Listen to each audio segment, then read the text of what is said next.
Faster than a speeding bullet. More powerful than a locomotive. Able to leap tall buildings at a single bound. Look, up in the sky. It's a bird. It's a plane. It's Superman. And now, the adventures of Superman. Creeping tendrils of fog curl and billow over the rooftops of Metropolis as Clark Kent, whom we know as Superman, emerges from the front door of his apartment building and steps into the sleek, streamlined Batmobile alongside his friend Batman. But before Kent can voice the questions that form on his lips, Wayne guns the engine and the car roars down the street.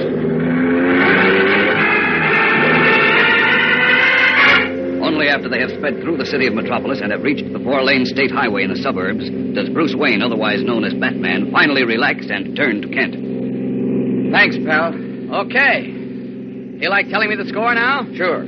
Only it's such a fantastic story, I hardly know where to begin. Well, suppose you tell me where we're going. To a laboratory up in the mountain. A sonic laboratory. A what? A sonic laboratory. SONIC. Where they're experimenting with high-speed sound waves. Oh. Trying to transmit them to the moon. What? Sounds fantastic already, doesn't it? Well, it doesn't. These are pretty important experiments, Clark. I don't know all the details, but it's got something to do with measuring the planet, getting a clear picture of the topography. All by sound waves? Yes, it's something like radar. Oh. Well, there are 3 men living up there. 2 scientists, Dr. James Vance and Dr. Harold Gordon, and a lab technician, Carl Johnson. Uh-huh. The day before yesterday, I went up to see Carl. Robbins in Chicago. Oh, I see. I arrived pretty late in the evening, and a thunderstorm had broken over the mountain. Well, it was about 10 o'clock, and we were all sitting around in the shack they use for living quarters, just chewing the fat, and the storm got worse and worse.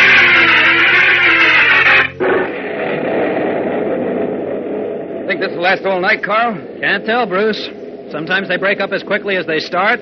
Sometimes they last for hours. Well, I certainly hope it's clear tomorrow. I want to start transmitting early. Well, can't you transmit anyway, Dr. Vance? No, it's much too dangerous. You see, Bruce, we use hundreds of thousands of volts of electricity every time we turn on the equipment. And with all the electricity in the air... You can imagine what would happen if lightning hit the antenna while the transmitter was on. Of course. Yeah, listen to that. The storm center must be right over us. Hey, what's the matter with the lights? They're dimming. Maybe a break in the power line. Huh? Well, what is it, Gordon? There's someone in the laboratory. What? But there couldn't be. There is, I tell you. The door's wide open and the pilot light on the transmitter panel is burning. Great Scott! That's why the power here is low. Come on, hurry.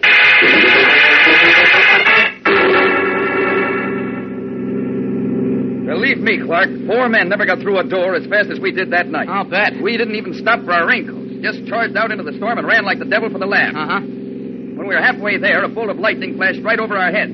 I heard the air around me literally sizzle. It was ghastly. I can imagine. Go on. Well, the lightning hit the antenna on the lab roof.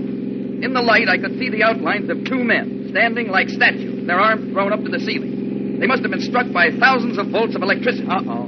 Carl and I recovered almost instantly, and we raced into the lab. Hey, you were taking a chance with all that voltage. Well, we didn't think of that, Clark. We were lucky, I guess. Yeah. We didn't know if the men were alive or dead, but we carried them back to the shack and began working on them, applying every form of artificial respiration we knew.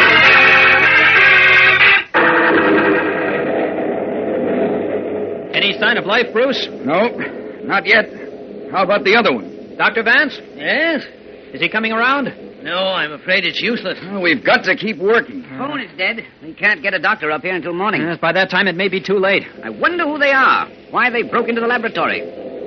Well, their clothes are pretty ragged. Any identification? No, their pockets are empty. Ah. Hey, this one's coming around. Really? Yes, yes, I can feel his pulse now. I can't, Butcher. I can't. What did he say? Wait. I'm tired. Gotta stop. Can't He's go. delirious. Maybe he can understand. Wait. Can you hear me? Who are you? Harry the monk. Harry the monk. What kind of a name is that? Where did you come from? Where do you live? Who wants to know? Listen, Harry. You're badly hurt. We want to help you. Nobody helps a con. Don't kid me. A con? What's he mean? He's a convict. You just want to turn me in again. I won't let you. It took us months to figure this break. You won't put us back there. Butcher, help me. Don't let him.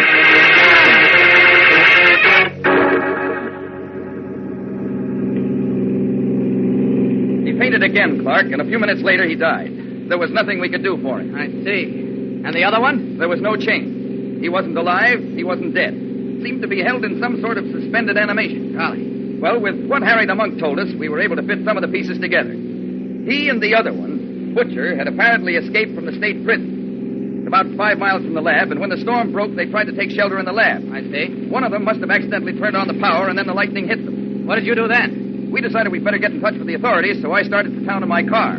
I was using my old convertible. Yeah? Well, I got halfway down the mountain road when I was blocked by a washed-out bridge. There was no other road, so I had to turn back. When I got to the lab again, there was a change in Butcher. The convict they were still working on.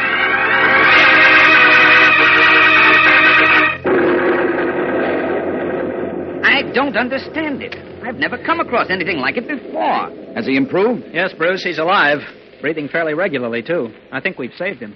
Well, then, what's bothering you? Come inside.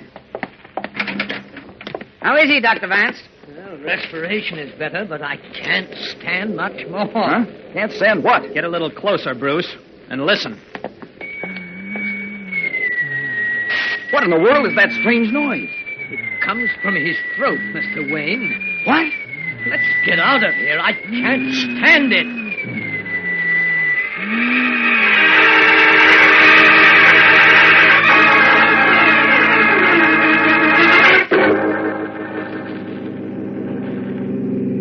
I couldn't believe it, Kent, that such a strange, unearthly sound could come from a human throat. Oh. I watched him carefully for a minute or so. Then I found the noise was giving me a bad earache, so I left the room, too. Couldn't you figure out what was causing the sound? No, there was no reason for it. No natural reason, anyway. Huh. Well, for the rest of the night, we took turns watching him, and by morning, he was conscious, though still weak. So I started out again, trying to reach town. This time you made it, I presume. Yes, the bridge was still out, so I had to swim the river. It was pretty tough going, but I reached town late in the afternoon and got in touch with the local police. What they told me frightened, and that's why I came to you. What did they tell you? The man we were holding up in the lab was Butcher Stark, a convict who'd escaped from the death house. A homicidal maniac. One of the most dangerous killers in the country. After I told the police that Butcher Stark was at the laboratory, they promised to send a squad up after him right away. But I was still worried, and that's why I called you. Oh, I'm glad you did. How far away are we now? About another 20 miles. Oh? Well, listen, I think time is a pretty important factor right now. Why not let me take over? Let you take... Oh, yeah, of course. Pull over into that side road there and leave the Batmobile. I'll get us up to the lab and nothing flat.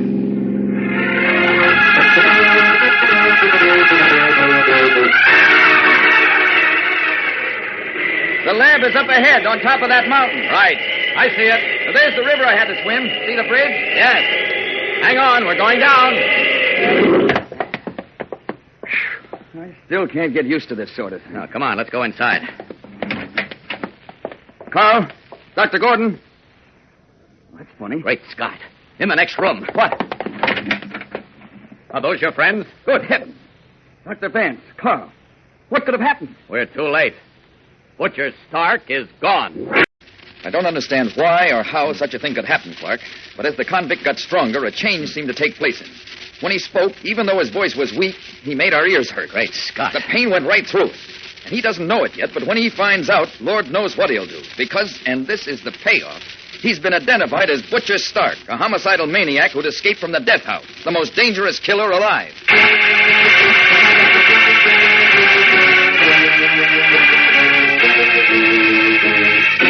But now Batman and Superman have arrived at the laboratory, only to discover that they are too late.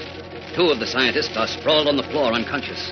And sweeping the building with his X-ray vision, the Man of Steel easily sees that Butcher Stark has escaped. What do we do, Superman? Take care of these men first. Think you can bring them around? I'll try. Get some order, will you? The kitchen is in there. Right. Carl. Carl, can you hear me? Bruce, Yes?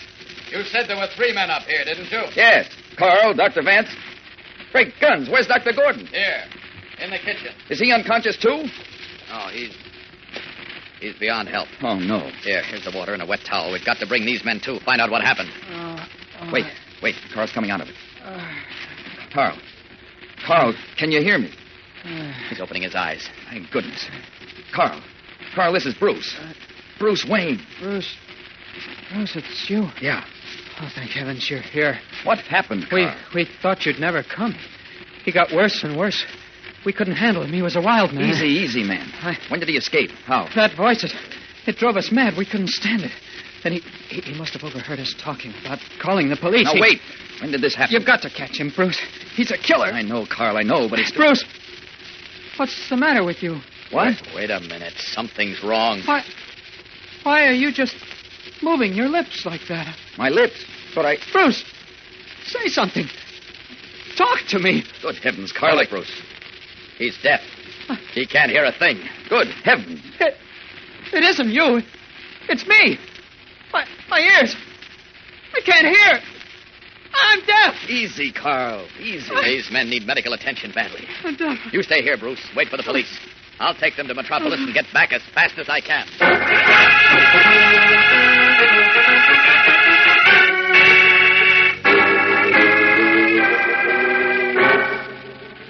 Sorry to get you out of bed, Doctor, but these men need your help badly. I'll do what I can. What happened to them, anyway? Well, it's rather hard to explain, but briefly, they were subjected to sound in the higher frequencies, and they fainted. As you see, one of them is recovered, but now he seems to be totally deaf. Risky business. Sound is dangerous. Can kill a man if it's used the wrong way. Yes, I know. Well, I'll go in and examine them now. Thank you, Doctor. Oh, do you mind if I use your phone? Not at all. I'll let you know the results of the examination as soon as I can. Fine, thank you. Hello, operator. Will you try to get through to the Sonic Laboratory near Mountain View for me? That's right. The line was out earlier tonight, but it may have been restored by now. All right, I'll wait.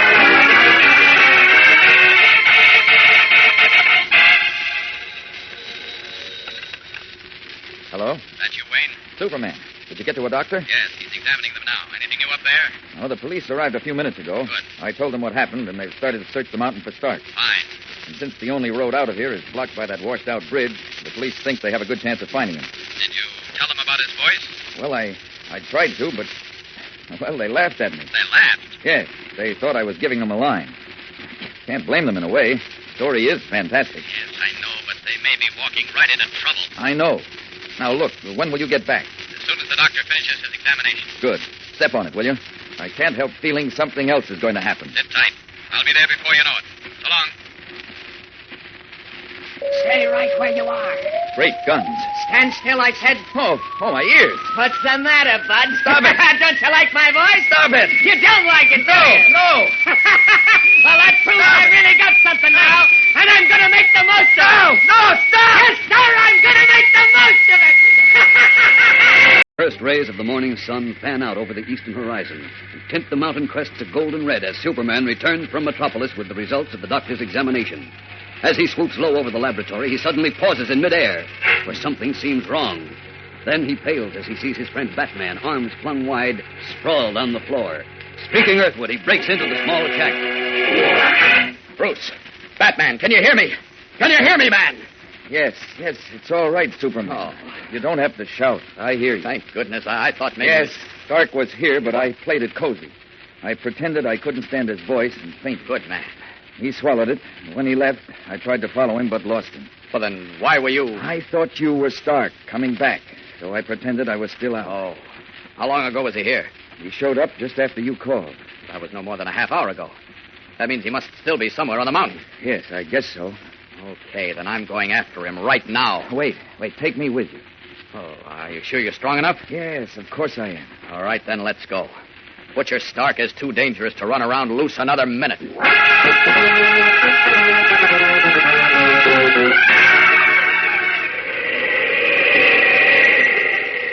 him yet? No, not a sign of him. But we've almost covered the whole mountain. You don't have to tell me that. Look, Bruce, the doctor told me that Carl and Vance were subjected to high-frequency sound never equaled by man. A sound that can easily cause death. Then that means Butcher Stark... Right. That's why we've got to find him and stop him. Well, this is our one chance. We know he must be here on the mountain somewhere. So we've got to get him before he... Wait a minute. Down there, a man lying on the road. Who is it? Down.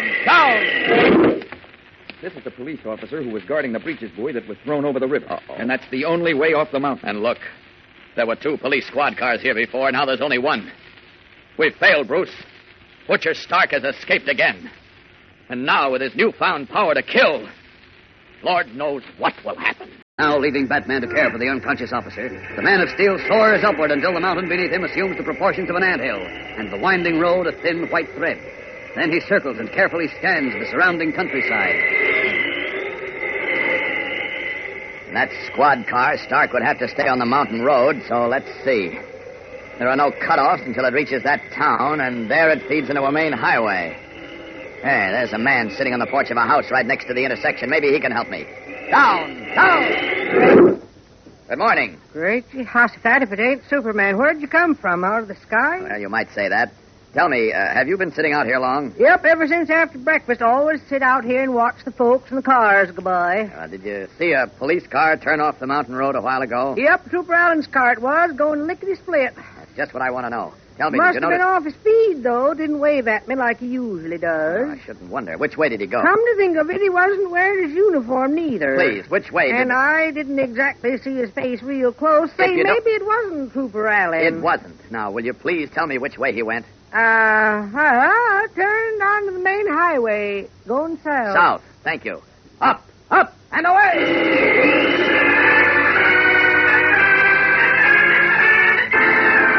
Like a comet, the Man of Steel arches up into the morning sky and surveys the highway to the south. With his powerful vision, he scours the many side roads and finds them empty. And he continues his curious flight until, a few minutes later, over the town of Claremont, a suburb of Metropolis, he finally catches sight of the police car. Plummeting down to the narrow side street where it is parked, he examines it quickly. Oh, tank's still a quarter full. No sign of mechanical failure. Tires are still good. Now, why did he leave it? Now, let's see if he's still in town. No sign of him. Huh. Now, where in the world...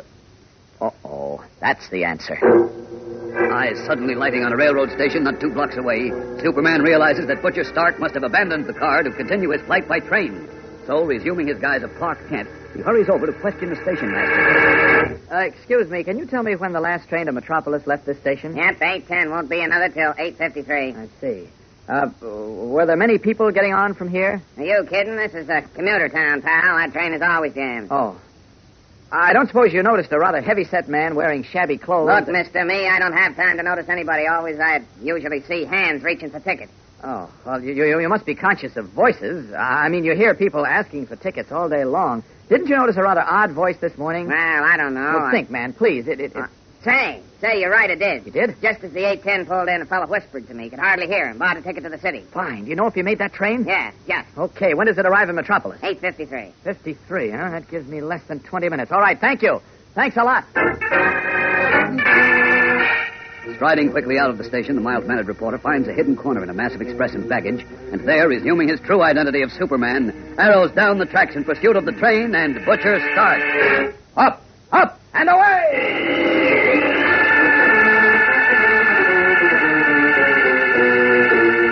Just as the train bearing the man he believes to be Butcher Stark winds across the many switches of the large Metropolis railroad yards to begin the final run through 4 miles of tunnel to the terminal, Superman catches up with it and, landing on the rear platform of the last car, he again becomes Clark Kent. Then he begins a careful search of the train. Through one car after another, Kent worms his way along crowded aisles, scanning every face as the train roars closer and closer to Metropolis. The 3rd car, nothing. The 4th car, nothing. The 5th, the 6th, the 7th, still nothing. Finally, he reaches the front car of the train. Slowly, as though afraid to reach the last row of seats, he walks through the aisle, his keen eyes searching. He passes a young couple, an elderly man, 2 soldiers, a girl immersed in a morning tabloid, a mother with 2 children, a young businessman. And then, there are only 3 people left, all men seated in the last row of seats. Kent takes a tentative step forward and suddenly freezes as his keen ears pick up a hoarse whisper. Excuse me, mister. Can you tell me what time we get to the terminal? Uh-oh. That's him. That's the killer. Butcher Stark. I beg your pardon, sir, but is there any way for you to stop this train now? Delay its arrival for a few minutes? Stop the train? What for? There's an escaped convict sitting up in that seat there, right next to the window. If he should get loose in the crowds at the terminal, we'll never be able to catch him. Now, just a minute there. How do I know Listen, this I'm Clark Kent of the Daily Planet. I've trailed that man all the way from the mountains upstate. He's a killer. He escaped from the death house day before yesterday. Oh, yeah? We've got to stop him now. Once we're in the terminal, it'll be too late. Well, I can't stop the train here. We'd mess up the whole schedule. Well, there must be something you can do. This is Hey, urgent. you're not pulling my leg now. I swear I'm not. Okay, I'll see what I can do. You better wait here. All right, but hurry, man, hurry! Tensely, Kent watches as the conductor walks up the aisle of the car, then pauses at the door to the front platform to stare curiously at Butcher Stark. No! No, don't stare at him, don't! But his whispered warning is too late. Stark, alive to any strange gesture or incident, suddenly rises and walks back down the aisle straight toward Kent. Well, now it looks as if it's up to me. Out of my way, Bud. Hold it, Stark. You're not going anywhere. Oh, no? Now, don't start anything here. I'm warning you. Warn all you want, Bud. You can't stop me. Oh, my ears! That's it, pal. Hold your ears, but it won't do you no good. I'm running this train. Just with my voice. Stop it! Stop it! Oh, Mayor White, I'm glad you got here, sir. Hello, Kane. Where's Inspector Henderson? He was way uptown when the alarm came in. Told me to act as his deputy. Good. What's the story here? We don't exactly know yet. What do you mean you don't exactly know? What happened to that train? Why are the windows all broken? Well, this is the story as I've gotten it so far, sir. The train was a regular commuter local from Claremont. It was running on time and everything was normal. Yes. It started to pull in on this track here when suddenly there was a strange noise of some kind. All the windows in the first two cars were shattered and the train came to an automatic stop, right where you see it. What do you mean by a strange noise? Was it an explosion of some kind? No, sir. At least there's no evidence of any explosion, that is. There's no damage to any of the cars other than the broken windows, and, oh, yes, all the light bulbs are gone, too. Everything made of glass is shattered. Hang it all, Kane. Do you mean to tell me that all this was caused by a strange noise? There seems to be no other explanation, sir. Everyone who heard it was conscious of a sharp pain, like a severe earache, and then it was all over. Well, that's the most fantastic thing I ever heard of. I want to examine the cars myself. Yes, sir. This way, sir.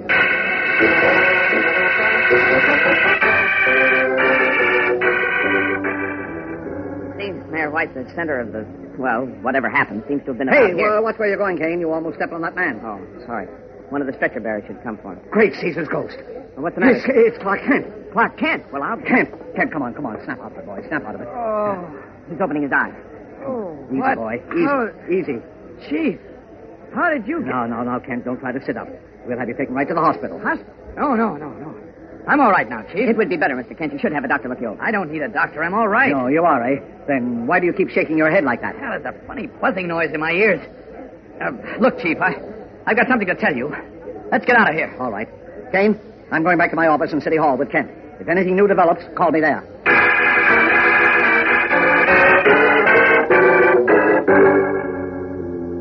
How do you feel now, Kent? Oh, all right, Chief, but my head is still ringing like a Chinese gong. That's funny. All the other people in those first two cars are still unconscious. How in the world did you recover so quickly? Oh, I guess I was lucky. As usual. Say, what in tarnation were you doing on that train, anyhow? I was trying to catch the man who was responsible for what you saw there. What man is that? Butcher Stark. What? Killer who escaped from the death house at state prison day before yesterday. Stark?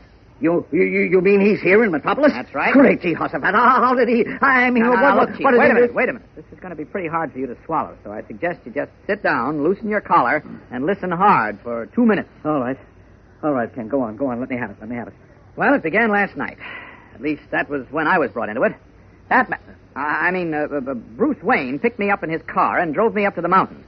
While we were... Now, wait. What time was this? A little after midnight. It's a strange time for a drive. But go on. Well, it seems Bruce had been visiting a friend up at a sonic laboratory in the mountains. Sonic laboratory? Yes, you know, where they experiment with the power of sound. Oh, yes. Well, while he was there, two men, who were later identified as escaped convicts, broke into the lab. And one of them was Stark? Right. But as it happened, there was a thunderstorm up there at the time, and a heavy bolt of lightning struck the lab while the two convicts were in it. Uh-oh. One of them died soon after, but Stark somehow managed to survive. But when he came to, there was a strange sound coming from his throat. What do you mean by strange? A whistle? You might call it an electronic hum. And what would an electronic hum be? Well, I can't explain exactly, Chief, except that it's a deadly penetrating sound. And that was coming from Stark's throat? Yes. Incredible. Apparently that bolt of lightning passing through the high-frequency sonic equipment of the laboratory made Butcher Stark capable of creating deadly sound. Sound that so far has knocked people unconscious and broken windows. And there's no telling what will happen should he really shout. No, wait a minute. Look here, Kent. Are you trying to make me believe that a man can knock people out with his voice? No, I told you it would be hard to believe. Wait till you hear the rest. As Stark grew stronger, his voice apparently became more and more unbearable. By the time I reached the laboratory with Bruce, one of the scientists was dead, the other two were unconscious, Oh, no. and Butcher Stark was gone. Oh. And then, to make a long story short, I went after him. Traced him to Claremont, found out he'd boarded a train for Metropolis. I caught up to the train. Now, how did you manage that? Well, that isn't important, Chief. What is important is that Stark grew suspicious and started to leave. I tried to stop him, but he just raised his voice and, well, you know the rest. And you mean to say that more than 100 people were knocked unconscious by his voice alone? That's right. I was standing right next to him. It was awful. The pain went right through my head. I just couldn't take it. Kent, I've known you for a long time. You're one of my best reporters. But honestly, I can't swallow this yarn. It's too ridiculous. Chief, all you have to do is get hold of Bruce Wayne. He'll tell you. Excuse me. Yes? Oh, send him in. Speak of the devil. Bruce? Yeah. Kent, Bruce, just the man I want to see. what happened to you, Kent? I've been looking all over town for you. Well, Your office, your apartment. I just came here to ask Mayor White about you. I met up with Butcher Stark, and I couldn't hold him. What? Wayne, is he telling the truth? Does Butcher Stark have a voice that can knock people unconscious? Butcher Stark. Who's he? Bruce, didn't you take Kent up to a sonic laboratory last night and tell him a story about a man who'd been struck by lightning? Me? I certainly did not. Bruce, are you out of your mind? On the contrary, Kent, you must be losing yours. Because I haven't the slightest idea of what you're talking about. All right, Bruce, what's the idea? Give. Sorry, Kent, but I had to do it. Why? You made me look like an idiot. The chief thinks I'm crazy. It was the only way. We can't let the news leak out. What are you talking about? I saw Johnson and Dr. Vance this morning. Oh? They warned me that Butcher Stark is in possession of a deadly power. Well, of course he and is. that if people knew about it, they'd be panic-stricken. It's got to be kept quiet until he can be stopped. But I still don't see why and you... another thing. Stark is no great intellect. I doubt if he knows what to do with his power right now. But if somebody who is smart knew what he could do and got hold of him... Oh, I get it. But we may not be able to keep it a secret forever, you know. If we can keep quiet just until we catch him. I caught him, Wayne. He was standing right in front of me, and I couldn't do a thing about it. Well, you weren't ready for Yes, him. I was. And his voice knocked me cold. You know, Bruce, strange as it may sound, I think Superman is more vulnerable to Stark than anyone else. Are you kidding? No. You see, my hearing is keen. Keener than anyone else's. And that's where Stark's great power lies. So unless I can find some way to withstand his voice, I, Superman, am utterly helpless. Metropolis is a big town, Bruce. It's going to be a tough job. You bet. How are we going to find him? First, we must make sure he does not leave Metropolis by asking Mayor White to order the police to guard every road, bridge, and tunnel leading out of the city. Okay, then what? Well, Stark may have come to Metropolis because he knew someone here who would hide him. So maybe if we tackle that angle, we could check his pals from two sources, the state prison and the police records here. I see. Then we narrow the field down by checking up on each one personally. Is that it? Just about. Now, you go up to the state prison I was afraid I'd get that job. And remember one thing, Bruce. We've got to move fast. If Stark should ever get smart enough to know how to use his power... brother, anything can happen. Right. At present, Stark knows how to use his voice, but he doesn't know what to do with it. We've got to catch up to him before someone with brains takes him in hand. Well, talking about it won't get us anywhere. Right, let's go. Oh, wait, you got company. Oh, great. Of all No, time. no, you stay back. I'll answer it. Say you're not home. Good idea, Bruce. Yes? Mr. Clark Kent's apartment? Yes? Thank Just you. a minute. He isn't home. Isn't home, then who's that? Why, You are Mr. Kent, aren't you? Now, look here. Oh, let it go, Bruce. What can I do for you, miss? I'm Miss Graham, your nurse. My I've been assigned to your case by Mr. White. Now, will you please go to bed? I'm not sick. On the contrary, you're quite ill. A brain specialist and a psychiatrist will be here in a few minutes to examine What? Oh, brother, this is rich. It's no laughing matter. Mr. Kent is very ill. Now, will you kindly go into your bedroom and disrobe, Mr. Kent? And you, sir, please show me where the clothes closet is. Well, Here, I'll show you, Miss Graham. You should be getting into bed. Yes, sure. All right. Here's the closet. Thank you. Now, will you please... Sorry, Miss Graham, but I have to do this. Clark, what are you doing? Hand me that chair. Hurry. Yeah, here. There. Yeah, that should hold her. But you can't leave her locked in that closet. She'll only be there a few minutes. You heard us say a couple of doctors were coming. I'll leave the front door open for them. Come on, let's go. Together, the two men stride quickly down the hall to the self-service elevator, and Kent jabs angrily at the call button as Bruce Wayne stands by, smiling broadly. When the elevator appears, two distinguished-looking men step out. Kent ducks his head in quick alarm. Doc, Bruce, quickly. Hey, what goes here? Quiet. Okay, but... Okay, come on, Bruce, fast. Boy, that sure was close. You think those were your doctors? And they looked like it. Now, look, you beat it up to the state prison, and I'll check the police files. And we'll meet this evening in my apartment. Meanwhile, some distance across the city, a strange meeting is taking place in a large warehouse near the waterfront. Contrasting strangely with the dusty, crate-filled storage chambers is an ornate private office where soft, indirect lighting gleams over a deep tufted carpet, heavy mahogany desk, and comfortable chairs. However, the calm, peaceful setting belies the scene taking place in the room as a man and a woman face each other across the desk, his eyes cool and mocking, hers flaming angrily. Well, Vico, what do you say? So the famous Scarlet Widow comes out of the, shall we say, retirement with another one of her fabulous plans for power, eh? You may skip the sarcasm, Vico. I didn't ask for comment on my plans. No, you asked for my help so that you can regain your former position, correct? Yes. Well, what's your answer? My answer, madam, is no. You're a fool. No, I'm now a respectable businessman. Oh, you've become soft, Vico. Not soft, widow. Just careful. You know, the law in Metropolis has been very stiff since Perry White became mayor. So, you're afraid of White, eh? Maybe yes, maybe no. Anyhow, I see no reason to risk my new reputation by helping a has-been. How dare you say such a thing to me? If you'll excuse me, widow, I'm a very busy man. Wait. Vico, you must help me. You must. I told you I'm busy. The door's behind you. Good day. Very well.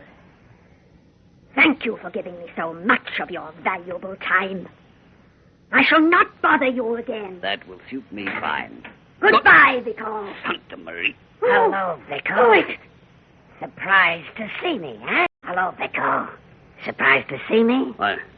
What are you doing here, Butcher? I thought you... You thought I was up in the state pen, getting ready to walk that last mile, huh? It's supposed to happen tomorrow, but it ain't gonna happen now. Well, what are you doing here? I figured you'd want to help me, Vico. Seeing as how you didn't cover for me at the trial like you were supposed to. Well, that was a mistake. Sure. So now you're gonna make up for it, ain't you? How do you mean? Hide me someplace till the heat's off. Then give me some dough. Say $1,000 a week, regular.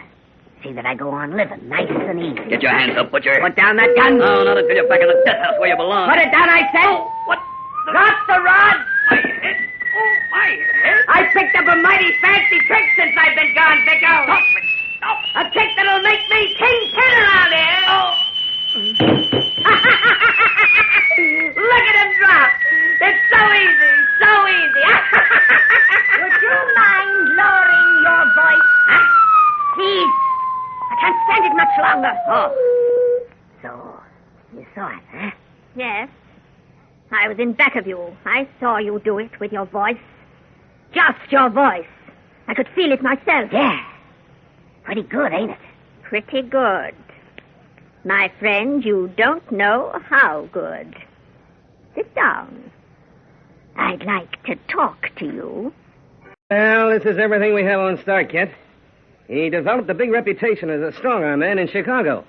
Then he came to Metropolis, where he hooked up with Big Frank Vico. Frank Vico, the big-time operator who controlled the whole West Side? Uh-huh. One of Mike Hickey's boys. Sure, I know. What did Stark do for Vico? Oh, the usual stuff. When anyone disagreed with Vico, Stark was sent out, and one of two things happened. The fellow either changed his mind and agreed with Vico, or he got a pair of concrete shoes and landed at the bottom of the Metropolis River. If you knew that, why didn't you get him sooner? Because we could never prove it. Oh, I see. But finally, we got a break. Stark got a bit careless on one of his jobs, and we were able to pin it squarely on him. He was brought to trial, convicted, and sentenced to death. What did Vico do about that? Oh, Vico was smart. He saw the handwriting on the wall, so he let Stark go to the death house, which was a good way to get rid of one of his associates. Perfect. What's Vico doing now? Running a respectable business. Owns a warehouse on the west side and operates a trucking company. Everything open and above board. I see. What about the people Stark went around with, his friends? Well, he didn't have too many. He was always more of a lone wolf. Oh? But this is a list of the men he was usually seen with. Oh, thanks. Don't bother with the names that have a red check mark next to them. They're dead. Okay. You mind if I hold on to this for a while? Well, no. I have another copy. Going to check up now? Yes. Good. And keep me posted. I have my men working on some other angles. We can get together later and compare notes. Fine. And thanks a lot, Inspector. It's okay. Good luck.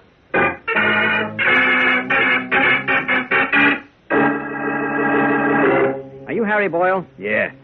I'm Clark Kent of the Daily Planet. You knew Butcher Stark, didn't you? What's it to you? Well, did you or didn't you know him? What if I did? He's up in the pen, gonna get his neck stretched. I've got news for you, Boyle. He escaped. What? And he may come around looking up his old friends. If you see him, I suggest you notify the police right away. You bet I will. I don't want to mess around with him no more. He's trouble, and plenty of it.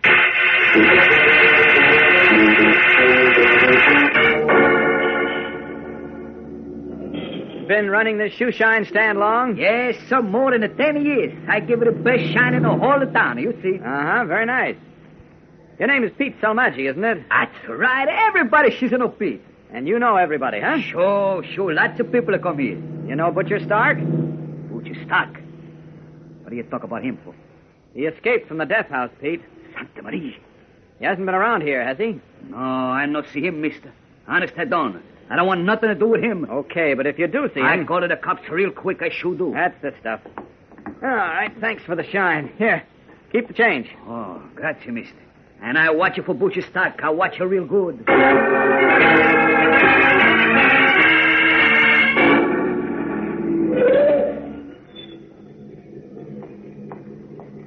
Hey, Mr. officer. What's up? Come on, get in. Get in? Your car? Yeah, please. What for? I got a call from headquarters to take you in. What do you mean, take me in? Orders straight from Mayor White's office. Now, come on, Mr. Kent. Look here, Orders are orders. Don't make it tough for me, please. That's the way it is. Okay. Thanks. Get going, Bill.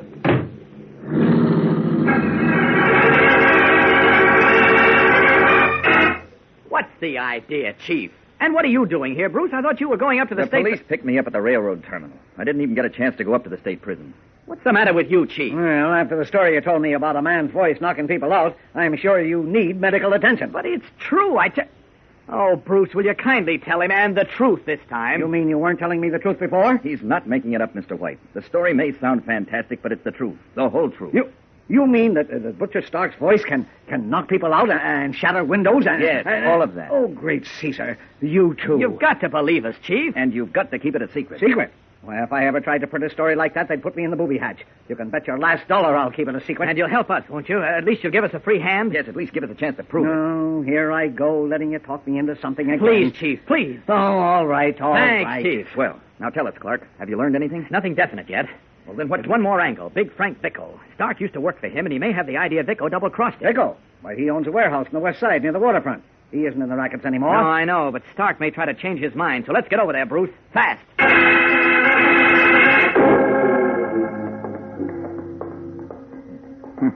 I thought Vicko was supposed to be operating a thriving business. There's not a soul around. No, but did you notice the loading platforms downstairs? No. What about them? There were 3 trucks parked there, each partly loaded. There were a lot of crates and boxes stacked up around them.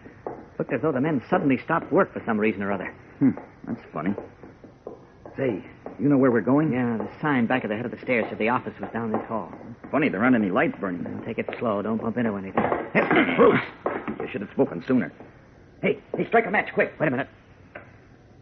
Look! Great guns, a body. Is he... No, I can feel his pulse. He's unconscious. Hey, there's another one down the hall, and another one. Come on. What about these men? We'll take care of them later. Let's go into the office. Light another match. Okay. Uh-oh. Someone else lying on the floor. Yes, and he's no trucker, not the way he's dressed. Probably Vicko himself. Uh-huh. He unconscious, too? No. He's dead. Dead? Yes, but there's not a mark on him as far as I can see. What in the world could have happened here? I don't know. Bruce, look. That desk lamp. What about it? The bulb is shattered. And that glass ashtray, it's cracked in a dozen places. And the window. Uh-oh. Stark. You guessed it. We're too late. Butcher Stark has already been here. 4 truckers we found regained consciousness just before the ambulance arrived, and they told us they heard a strange sound coming from Vicko's office. So they stopped work, went up to investigate. When they got there, a man they didn't recognize... Who must have been Stark. Right. He was just leaving the office. They tried to stop him, but he merely shouted at them, and they collapsed. Just because he shouted at them? That's right, Chief. Oh, that's impossible. I can't swallow that. I can't. Well, Vicko is dead, and there wasn't a mark on him. Can you think of how it happened? Well, he probably had heart failure. Oh, the autopsy will prove different, I'm sure. Well, what have we got then? Stark went to see his old boss and... Oh, excuse me. Hello? Oh, yes, Henderson. Henderson? What's he want? Wait. What? When? The whole wall, you say? All right, I'll be down as fast as I can. Goodbye. What is it, Chief? The Metropolis National Bank. It was robbed a few minutes ago. Oh, no. The entire wall on the south side was blasted out, and a couple of people who were near the bank at the time said they heard a sound that gave them a bad earache. What you say, no man can blast a hole in a brick wall just by shouting at it. Not even Superman can do that. No, he certainly can't, but Butcher Stark can. Wayne, you're out of your mind. What about that strange ear-splitting sound witnesses reported hearing? Yes, same sound that was heard at the Metropolis Railroad Terminal when that train was stalled. And over at the warehouse when we found Big Frank Vicko dead. No, I don't know. Maybe Stark's using some kind of a machine or anything. But his voice, poppycock. Well, we'll find out soon enough. Here's the bank, and there's Inspector Henderson.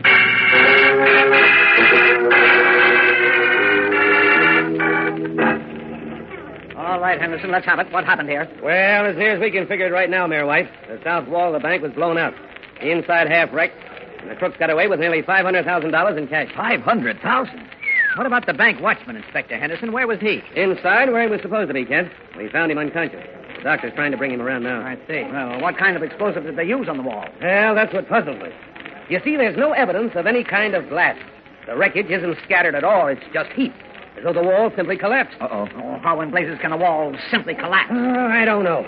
Come on over and look for yourself, Mayor White. I certainly will. Great guns, Clark. Did you see the inside of the bank? All those tellers' cages smashed to pieces, glass all over the floor? Yes. Butcher Stark must have really let loose this time. And how? So now he's got $500,000. I wonder what he intends to do next. Well, that's anybody's guess. The point is, what are we going to do? Golly, I don't know. Let's go over to the ambulance and see if we can have a talk with the watchman.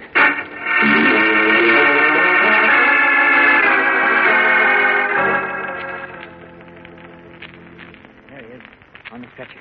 This fellow looks awfully weak. Yeah, if he can hear me. Hello, old-timer. How do you feel now? Huh? Can you talk? I can't hear you very well. Noise in my ears. Poor old guy. What happened in the bank? I don't know. You heard a strange sound, didn't you? Yes. Yes, it was terrible. Went right through my head like a knife. I couldn't stand it. Where were you when it happened? At the head of the stairs. Didn't you see anything? Yes. Yes, I saw a car pulled up across the street. Oh? I thought it was kind of strange. The street's usually empty at night. Well, what happened then? Man got out. Started walking to the south side of the bank. There was somebody else in the car. Oh? Couldn't see him too clear. Dark. And then? I watched for a minute.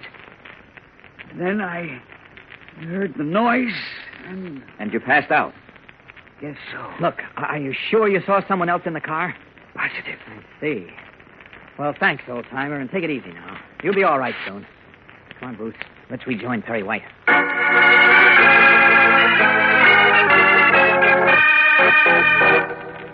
Now, do you believe us, Chief? No. Why should I? Now, be reasonable, Mr. White. I'm trying to be reasonable, Wayne. And logical, too. You are not. I am, Kent. I grant you it may have been some new kind of invention, a machine that can shoot out sound waves, but a human voice... That's exactly what I've been trying to tell you, Chief. The voice isn't just human now. Oh, now, look here. We've seen the man use his voice. We've heard the sound ourselves. I'm sorry, boys, but I just can't swallow it. You must have been fooled somehow. No, I give up. Relax, Bruce. Well, what are you going to do about the robbery, Chief? Well, the bank watchman gave us a fairly good description of the car. So? And about 10 minutes after the robbery, an identical car clipped a fire hydrant on 64th Avenue. It was speeding and didn't stop. So it may have been the getaway car. Sounds like a good lead. Well, that's not all. They found broken headlight glass near the hydrant. So the whole force is scouring the town for a one-eyed car. And all roads leading out of the city are blocked. Now, if that doesn't get results, nothing will. Okay, we'll see. Precinct 22 reporting. Time 11:15 p.m. No report from patrol cars on Butcher Stark or on sedan with broken headlight. That is all. Precinct 35 reporting. Time 11:40 p.m. Nothing on Butcher Stark yet.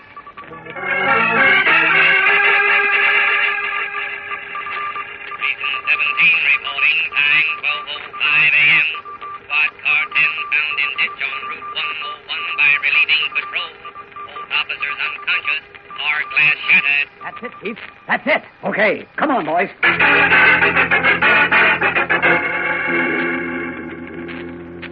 Well, here's the car, Mayor White. As you can see by the skid marks, it went out of control about 100 feet back on the road and piled into a ditch here. Uh-huh. And how are the two officers, Inspector? Well, they were taken to the county hospital, unconscious. Probably were knocked out by Stark's sonic power. No doubt. Now, listen. You're not going to start that again, are you? You're not going to tell me he did it with his voice again? Sure he did. Oh, bah. Whatever way he did it, Chief, it's clear that Stark has broken through. Yes, sir. He's sure as heck out of Metropolis and going heaven knows where. Look at the dashboard clock, Bruce. Yeah, badly smashed, isn't it? More than that, the glass is broken inwards, and the pieces have stopped the hand. Yeah, at 11:55. Right, and it's 12:20 now, which means that Butcher Stark wrecked this car only 25 minutes ago, giving him less than a half-hour lead on us. You're not thinking of going after him? Of course. Will you cover me with the Chief? Cover you? How? What can I tell him? Oh, tell him anything you want. Just talk fast. Oh, you give me the darndest job. Go on, now, quick. I've got to move. Pushing Wayne out on the road toward Perry White and the police sergeant, Kent darts into a nearby clump of bushes. They won't see me here. Now, off with these clothes. And we'll see what Superman can do. There we are. Now, up, and away! Unknown to Superman, Butcher Stark, the escaped convict and ruthless killer, has allied himself with the Scarlet Widow, an old and dangerous opponent of the Man of Steel. Together, combining her brains and his deadly power to shatter solid objects and render people unconscious by the sound of his voice alone, they have begun a secret campaign of crime. But now, Superman, following closely on the convict's trail, has tracked him to a small airport. And though he remembers all too clearly how Stark overpowered him in their first meeting, he prepares to face the deadly killer again. I could go in and get him there, in the administration building. But there are other people around. They might be hurt. Besides, I want to see who his partner is. Oh, I'll just wait out here. If he's going to take the plane that's warming up on the runway, he'll have to pass right by me. Then, we'll see. Determined not to lose sight of Butcher Stark for 1 second, Superman is unaware of a tall, shadowy figure gliding soundlessly across the field behind him. The figure wearing a long black dress beneath a flowing cape, its collar high, shielding drawn white cheeks, heavy-lidded eyes, and sleek, glossy black hair. It is the Scarlet Widow, who pauses watching him and waiting for his meeting with Stark. Meanwhile, however, trouble is brewing from an entirely different source. Far down the highway, Bruce Wayne, whom we also know as Batman, is having trouble keeping Superman's identity a secret from Perry White. Oh, hang it all, Wayne. Where in thunder did Ken go now? I told you, Mr. White, to that farmhouse there across the field. Well, why? What for? Well, he thought they might have heard or seen something that would give us a clue as to where Butcher Stark went. Ah, ridiculous. Come on. Now, where are you going? To that farmhouse to get Kent. He's been over there long enough to get material for an encyclopedia. But now, wait. There's no sense in going all the way over there. All right. I'll go alone. Oh, great guns. Wherever you are, Clark, you'd better get back here in a hurry or else we're in trouble.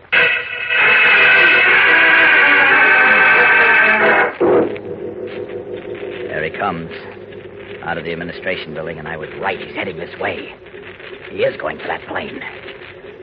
And I'll just have to hit him fast and hard before he has a chance to use his voice. He's too dangerous to play around with. Okay, another 3 yards, Stark, and you'll get the surprise of your life. There.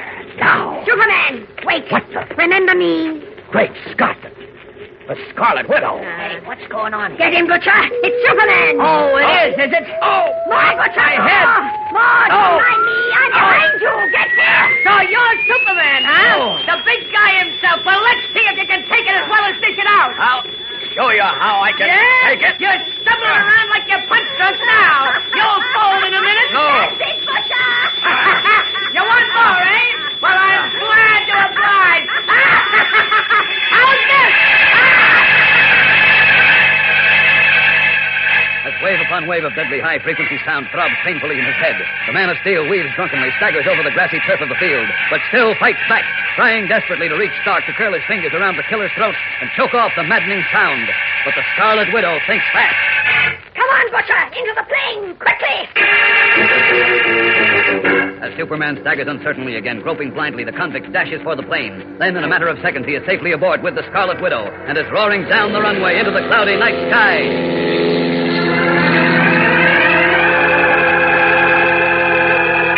Utterly relieved of the overpowering pressure, Superman's ears continue to ring, his eyes to dance wildly. And realizing that Stark is escaping, he makes one tremendous effort to gather his senses.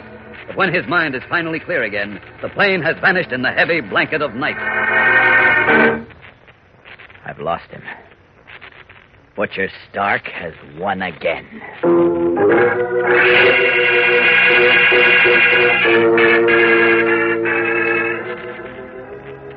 Say, Wayne, what's going on? This house is dark. Kent isn't here. Well, he's probably gone back already, Mr. White. Now, come on, maybe we can catch up to him. Are you kidding? We would have seen him if he'd gone back. Well, maybe not. It's a dark night, you know, and probably...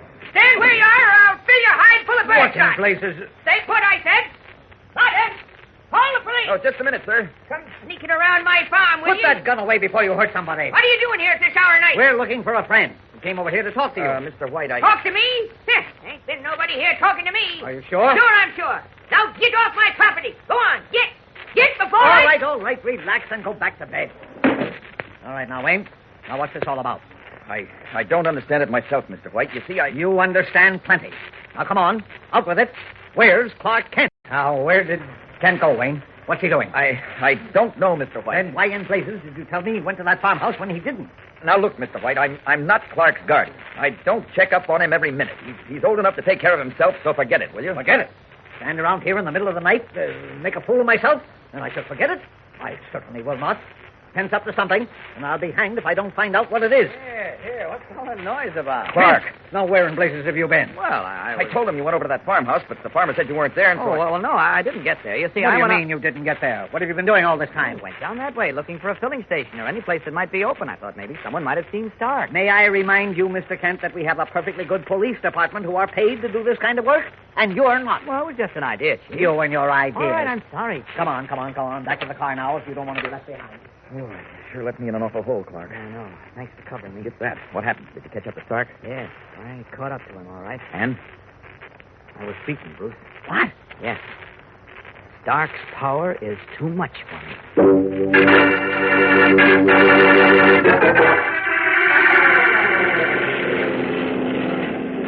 You were very successful, Butcher. My congratulations. Thanks, Widow, but I couldn't make him fold like all the others do. Never mind. It's enough that you staggered him. Hurt him badly. That's more than anyone has ever done to Superman before. And now we're in the clear with $5,000 in this bag. When do we split it? You don't seem to understand. The money belongs to the partnership. We shall use it to finance our next undertaking. Hey, now, wait a minute. You must believe I'm not trying to cheat you. But you don't think we're going to stop at a mere bank robbery, do you? What's wrong with 500 grand? We're out for bigger things, Butcher. I make the plans, you execute them, and together we'll get the whole country in a stranglehold. Look, Chief, you saw the wall of the bank, how it simply collapsed with no signs of any kind of explosion. Yes, I saw it. And you heard the statements of all the witnesses, that they all were conscious of a strange, penetrating sound, a sound that made their ears hurt. Yes, I know all that. Well... But I won't swallow your theory that it's done with a man's voice. Oh, hello, Lois. What kind of a story is this? Huh? What story? Here, look. The press room sent it up for a verification. It's fantastic. Oh, hello, Clark. I didn't see you. That's okay. And, Chief, you don't have to bother reading that clip. I wrote the story. It's about Butcher Stark. What? You wrote that dime novel thriller? Great jumping Jehoshaphat. I've got to stop this. No. Hello. Chief, get me the press Chief, room. you're not going to kill it. I certainly am. But you're suppressing the facts. I'm not. I'm holding them until they can be verified. Hello, Carlson. Clark, what in the world did you ever dream up a story like that? I didn't dream it up, Lois. It's the absolute well, it doesn't truth. sound like well, it. it's care of that. Now, look, Chief, I'm getting a little tired of being pushed around like this. Oh, you are you? Yes, it's about time you were shown a thing or two. About Butcher Stark's so-called voice of doom? That's right. Now, I can't let you hear his voice, but I can show you the power of sound. You got anything to do this afternoon? Very interesting. And how do you plan to demonstrate same? I'm going to take you up to the Sonic Laboratory in the mountains to show you a couple of things. Hey, you're not going to leave me out of this. I certainly am not. It'll be a pleasure to show both of you. Come on.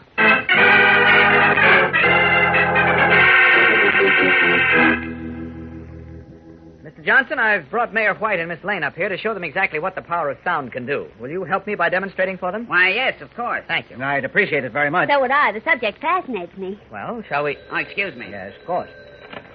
Hello? He seems like a very nice fellow, doesn't he, Clark? He is. Exactly what does he do here, Kent? He's the lab technician, operates the equipment for the scientists. Oh, I see. Oh, Kent. Yes? For you, it's Bruce Wayne. Oh, thanks. Excuse me, Lois, Chief. Sure, sir. Oh, why don't you all go ahead into the laboratory? I'll join you there. Good idea. Miss Lane, Mayor White, if you'll follow me, I'll Yes, show I you. will. Hi, Mr. Hello, Johnson. Clark. You're about as easy to find as a needle in a haystack. What are you doing up there? I'm trying to prove the power of sound to the Chief and Lois, a couple of doubting Thomases. Good luck. Thanks. Anything new? No, I've drawn a blank. Oh? I've been out in the bat plane since last night, checking every possible field that Stark and the Scarlet Widow might have landed at. There's no traces. They're not within 500 miles of Metropolis, at any rate. I see. Also, I've contacted Robin in Chicago and told him to nose around that area, see if he can pick up anything. That's a good idea. Well, have you got any other ideas? No, not at the moment. Why don't you come up here and meet me? We can talk it over together. All right. Luckily, I'm not too far away. I'll be there in about an hour and a half. Good. See you then.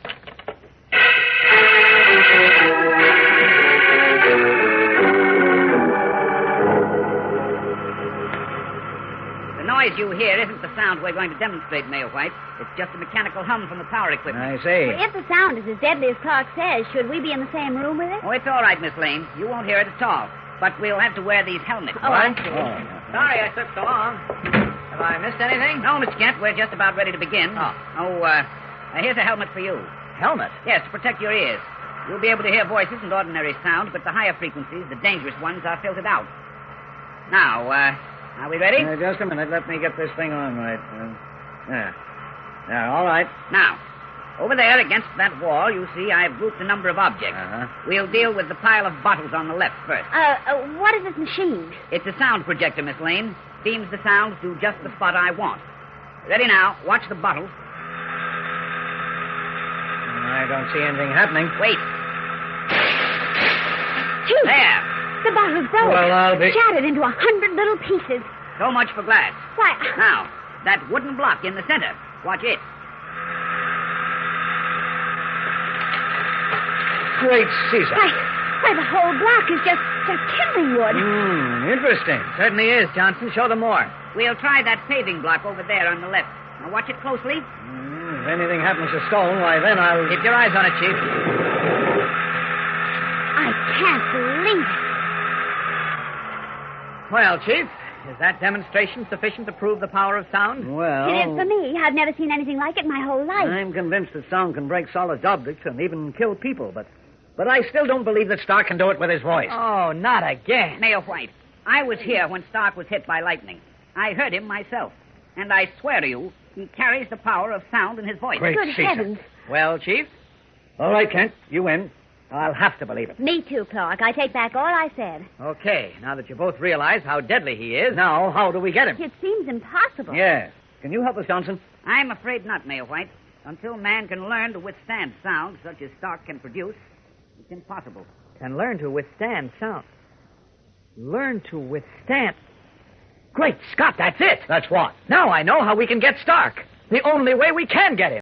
How, Clark? I can't tell you now, Lois. Well, why not? I've got to be sure it works first, Chief. Come on, I'll take you back to Metropolis. Then I can go to work on my idea.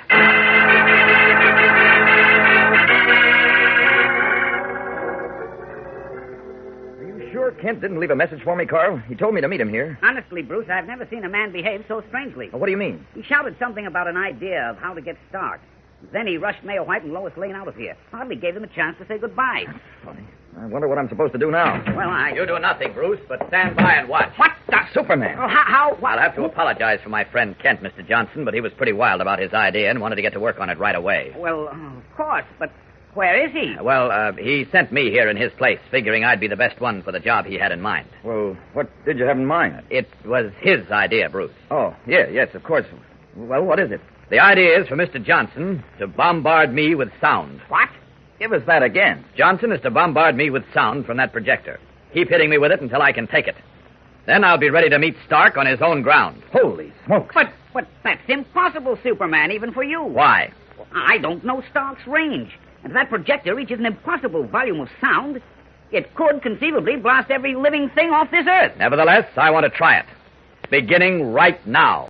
As I understand it, Johnson, your sound projector is 100 times more powerful than Butcher Stark's voice. Is that right? Yes, Superman, it is. All right, then. If I can learn how to take that amount of sound, dealing with Stark will be a picnic in comparison. But what if you can't take it, Superman? That's what we're going to find out right now. No, if anything happened to you, I'd feel like a murderer. Listen, Johnson, if we don't do anything to put an end to Stark's power, we'll all be murderers. So let's not argue about it anymore. We've got work to do. I know, He's but... right, Carl. Go on, help him. All right. But I'd rather do it outside. Outside? What difference does it make? Well, it's for Superman's own protection. Now, wait a minute. I don't want to... I'm sorry. If I'm going to do this, you'll have to let me do it my own way. Well, all right, but I still don't see if why we something have... should go wrong, if you find you can't absorb the sound, you'll be trapped in the room. You won't be able to get away from it. Why not? Well, you can always turn off the projector, can't you? Yes, but I can't control the after image. The what? The after image. It's sort of an echo that reverberates in the room for some time after the projector has been turned off. And it may be just enough to injure Superman. I see. But outside, that echo is diffused. Is that it? Yes, there's nothing to confine it out there. So it scatters almost immediately. Isn't there any danger of harming someone outside? No, we're pretty well isolated out here. It'll be quite safe, I assure you. Well, all right, let's go. Oh, wait. We'll have to get this projector out on the roof of the lab. And it won't be an easy job. It weighs almost half a ton. Oh, don't let that worry you. What do you mean? You forget, Johnson. This man is Superman. Oh, yes, of course. Now, just tell me what is to be moved where, and we'll be ready to go to work in no time.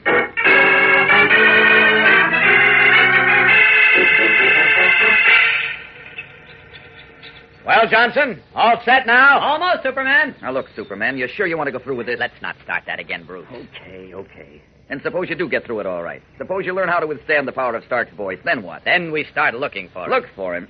For all the news we've had about him, he might just as well have fallen down a well somewhere. Don't you worry. We'll pick up his trail sooner or later. Don't forget, the Scarlet Widow is too smart to be satisfied with a simple bank robbery. She knows she's got something in Stark, and she's going to make the most of it. No doubt. You know, I can hardly believe she's back. I thought she was dead. Yeah, I thought so, too. Seeing her there in the airport really threw me off stride, gave Stark his chance to overcome me. I shouldn't wonder. All right, Superman, I'm ready. Good. Go on, Bruce. You better get back there with Johnson. Okay. Good luck. Thanks. And cheer up, will you? You're not going to a funeral. Well, I certainly hope not.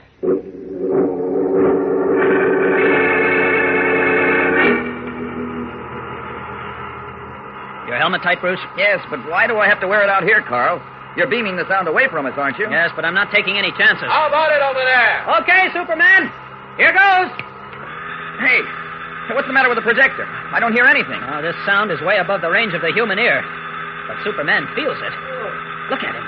Great Scott, he's reeling. Shut it off, Carl, shut it off. No, wait. He's recovering. There, look at him. He's walking right into the sound, literally holding back the sound waves with his hands. Great gun. All right. This is too easy. What are you doing, Johnson? Kidding me? No, just working up by degrees. Stand by now. Here comes more. Oh, Johnson, you knocked him off his feet. Yes. But look, he's fighting back. He's still in trouble. Look at him weave around. The pressure seems to be affecting his sense of balance. He's certainly a glutton for punishment, Bruce. He always was.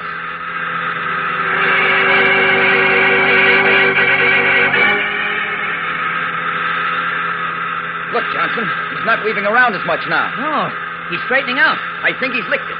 But this is only half the power. Well, that's enough. Turn it off again. Say, what's the idea? You've proved your point. No sense going on with this. Johnson, did you use full power? Well, he used enough. Did you, Johnson? No, I only used half. And the test isn't finished. Give it to me again. And this time, open up all the way. Look, be reasonable. Are you ready, Johnson? Wait, Superman. I don't think we can continue the test. Why not? Well, look at the ground all around you. What about it? Even using half the power, we've killed every blade of grass and weed and opened cracks in the ground. I'm afraid the power of sound might start a landslide. Hey, I never thought of that. We can take care of that very easily. Up! Up! Can you reach me up here, Johnson? Well, yes, but All right, then, let's go. Okay, if you insist. I want full power. Open your sound projector all the way. Anything you say. Stand by. Keep your fingers crossed, Bruce. Or rather, I've got them crossed so tight they ache. Here goes. Let her come. Watch him closely, Bruce. I am. Say, it isn't having any effect on him. How come? What's going on down there? The projector isn't aimed right. Wait a minute. Now. There. That should do it all right. Good Lord, he's falling. No. He hit the ground and he isn't moving. Superman, are you all right? Yes, but... you really threw the book at me that time, didn't you? Well, you asked for full power. Yes, I know I did. Well, all right, let's try it again. No, you can't. You've had enough. Let me be the judge of that, Bruce. Go on now, Johnson. Get back to that projector. We'll try it again.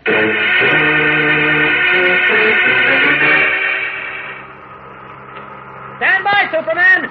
We're ready. Fine. Keep the beam steady. I'm going to try rushing it this time. All right. Be careful, will you? Don't worry.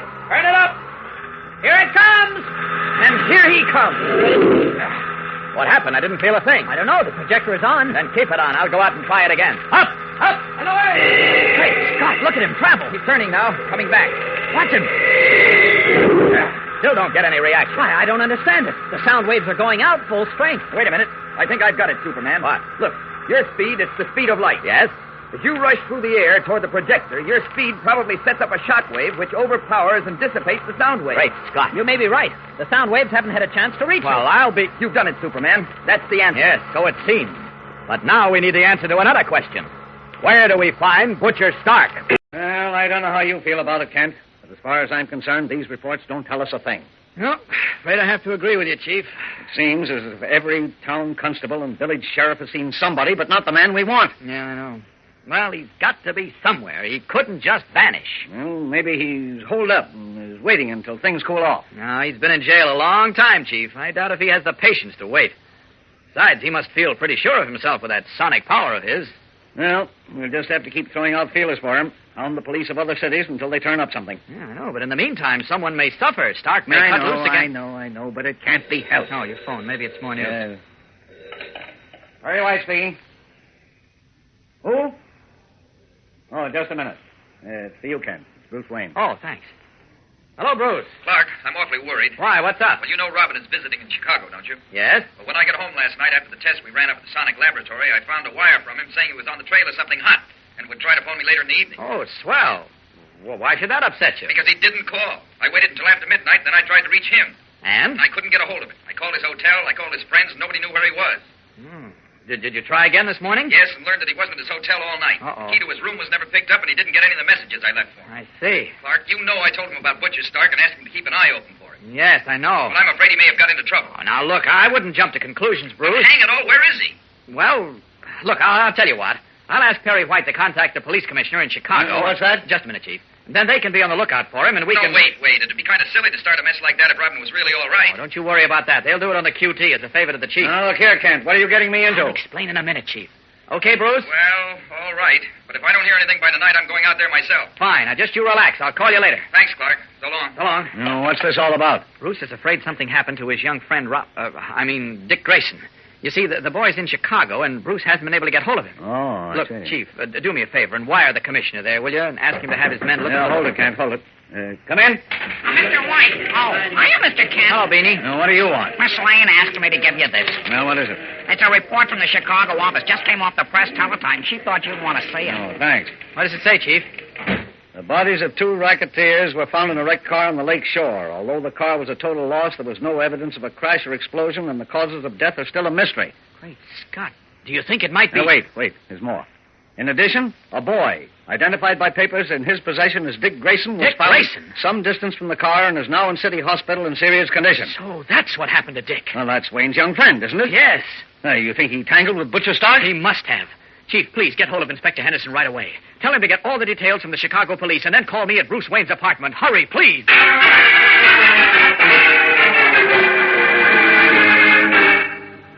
Are you sure, Clark? Maybe it's a mistake. No, I'm afraid not. The way it stacks up now, Robin must have picked up Stark's trail somehow and got mixed up in some job Stark was doing. Why would the young fool want to tangle with Stark? Well, I don't think he did, or he wouldn't be alive now. Stark was apparently after the 2 men who were found dead, and Robin got too close, so... Oh, I'll take it if you don't mind, Bruce. It may be the Chief. Right. Hello? Kent? Yes, Chief. Henderson know anything? He called Chicago and checked for me. Yes? Autopsies on the 2 men revealed that they were subjected to some unbearable pressure. That clinches it, then. It was Stark. Yes. What about the boy? He's in pretty bad shape, I'm afraid. Oh? You'd better tell Wayne to get out there as fast as he can. Oh. When All will right. you be back at the office? I don't know. What? I'm going to Chicago with Bruce. Now, wait a minute. I'll see you when I get back, Chief. You can't do this to me! So long. Clark, what did he say about Robin? Well, he didn't know too much, Bruce, so we're going to have to find out for ourselves. When can you leave? Right now. Good. Get set to go by Superman Express. Off with these clothes. Why was I you can come... get you there in no time as Superman. Thanks, Clark. There we are. Now, you set? Check. All right. Up with this window. Hang on now. Right. Next stop, Robin's bedside at the hospital. Up, and away!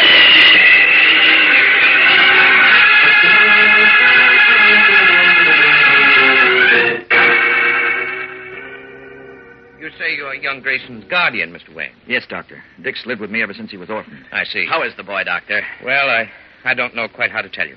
What do you mean? Oh, will he... Mr. Wayne, I'm afraid you've arrived too late. Oh, no. Are you sure, Doctor? Isn't there something... I'm sorry, Superman. Nothing short of a miracle can save the boy's life now. He's beyond human help. But what is it? What's wrong with him? He suffered a great physical shock, Superman. A traumatic condition. It seems to be impossible to rouse him. But, Doctor, have you tried everything? Everything, Mr. Wayne. From plasma to every known drug, and it's had no effect. There must be something else. There must be. Easy, Bruce, easy. Look, Doctor, isn't it possible to counteract a shock such as he suffered by administering another shock? Yes, and that's the only thing we haven't tried yet, because, well, it should be done with electricity, but I'm afraid the boy couldn't stand it. His heart might fail. Well, what about extreme cold? No, we've tried that. Ice baths don't help. I'm not thinking of ice baths, Doctor. Listen, will you let me try to revive him? You? But what can you do? I can give him a shock comparable to the one he received by carrying him up to the sub-freezing temperatures of the stratosphere. But he couldn't breathe up there. He'll only be up there for a few seconds. How about it? Do you think it might work? Well, it might do it, but I'm in no position to permit it. It's not up to me to gamble with the boy's life. What do you say, Bruce? You're his legal guardian. Will you trust me to help him? Well, Can you help him, Superman? I think so. But it's a gamble. Well, if you think so, it's no gamble. Go ahead. All right, come on, Dick. Hold on, like this. Well, just what are you going to do with him? What I told the doctor. Give him a shock to match the one he received. Okay, stand by. We'll be back soon. Very well. Take care of him, Superman. You know I will, Bruce. Out, and away! Armed with the knowledge that his speed, the speed of light, would equalize the deadly sonic power of Butcher Stark's voice, Superman, in his guise of Clark Kent, began the difficult task of tracing the killer and his accomplice, the Scarlet Widow. And the first indication of their whereabouts came in a news release from Chicago, reporting the mysterious death of 2 notorious underworld characters. But Kent's satisfaction was dampened by the additional news that Dick Grayson, Batman's young companion Robin, was found near the scene of the crime, unconscious.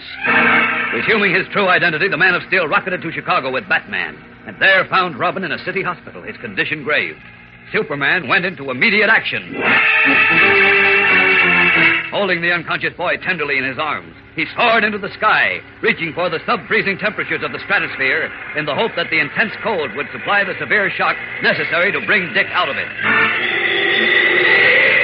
Circling in the thin, airless atmosphere, a zone impossible of sustaining human life, Superman watches the boy's drawn, pale face carefully, hoping, praying for a change. Come on, Dick. Come on, boy. Snap out of it. You've got to snap out of it.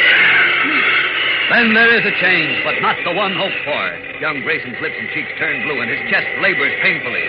Even though unconscious, he instinctively fights for his life, fighting for oxygen that is not to be had. Dick, can you hear me? Great Scott, he needs air, but he's still unconscious. I can't keep him up here another second, but I haven't given him the shock he needs. Well, there's only one thing I can do now. Here you go, boy. Pausing in flight, Superman suddenly opens his arms, and the boy tumbles headlong through the air, falling toward the earth miles below. Curling down in tight circles around the plummeting body of the boy known as Robin, Superman maintains his anxious watch, searching for the first sign of the youngster's regaining consciousness as he falls to within 30,000 feet of the earth. Then 10,000, 5,000. Now barely 1,000 feet from the ground, Superman detects a change for the better. Color floods the boy's cheeks, the color of life. With renewed hope, the Man of Steel scoops the boy into his arms and carries him back to the hospital where Bruce Wayne and the doctor wait, anxious questions crowding their lips. Superman. Let me see right? the boy quickly. Yes, Bruce, he's all right. I think we've done it, Doctor. Here, I'll put him on the bed. Quickly, ring for a nurse. Okay, but will he be... See, Doctor, he's breathing normally. There's color in his cheeks. Yes, I see. There may be a chance. Now, if you gentlemen will please wait outside, we should know the answer in a very short while.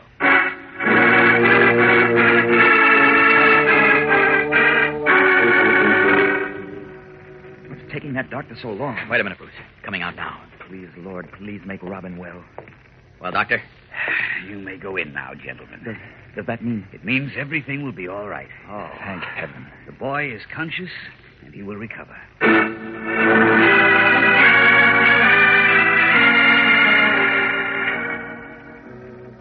So help me, Bruce. I never heard anything like it in my life.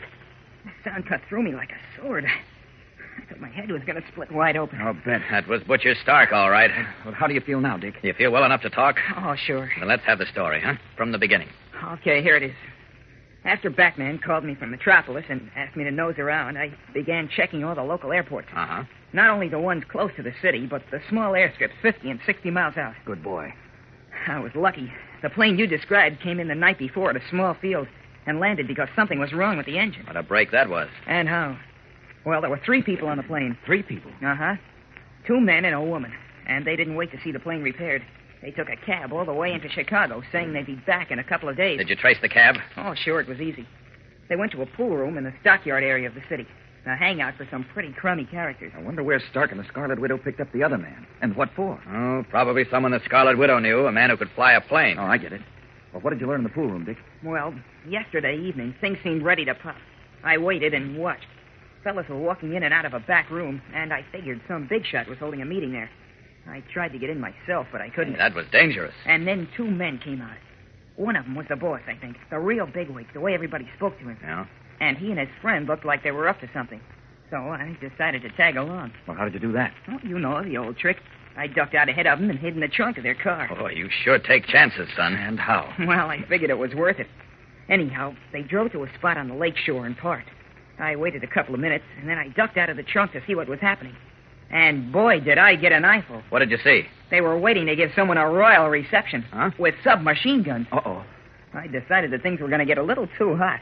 So I moved out. I waited about 50 feet away. I'm glad you used your head that time. Thanks again. About 2 minutes later, another car came down the shore drive and pulled up 100 feet away from the car I'd left. It was dark, but I could just make out the outlines of 2 people in the front seat. Stark and the Scarlet Widow.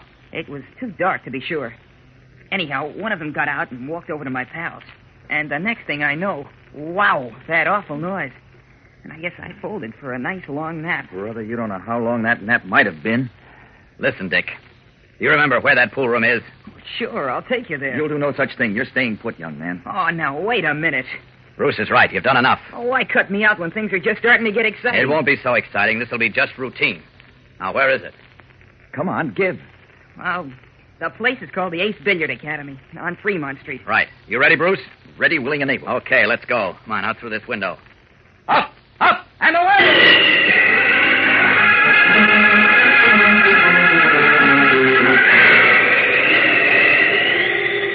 There are the stockyards, Batman. Yeah, we must be close. We are. Fremont Street is over to the left. Hold tight. Hey, don't cut your corner so sharp.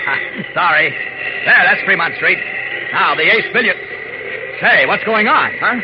That crowd standing around in the street. Yeah, something's happened down there. Look, police cars, an ambulance, people being carried out in stretchers. Batman, we're too late. What? Look at the front of that building. It's shattered. Butcher Stark and the Scarlet Widow have beaten us to it again. With an important source of information cut off by Butcher Stark's destructive power, Superman and Batman are now on their way to the small airstrip on the outskirts of Chicago, where they hope to pick up the trail of the killer. Think we can make the airfield in time? We'll know soon enough, Batman. We're almost there. Good. You know, I'm still trying to figure out why in the world Stark blasted that pool room. To cover his tracks, I suppose. Now, if we don't catch up to him at the airport, we'll have to start looking all over again. And it'll mean the lives of more people. Hey, there's an airport. Is that... Yep, that's the one we want. Hang on. Down! Well, you recognize the plane? Let's look around here. What about that ship down there, near the hangar? No, that's not it. And it's not in the hangar either. Well, then what? They're gone, Batman. Oh, no. Yes. Now we'll have to start from scratch again. Do the whole job all over. Who is this, Captain Gray? This is Blonde Louie, Kent.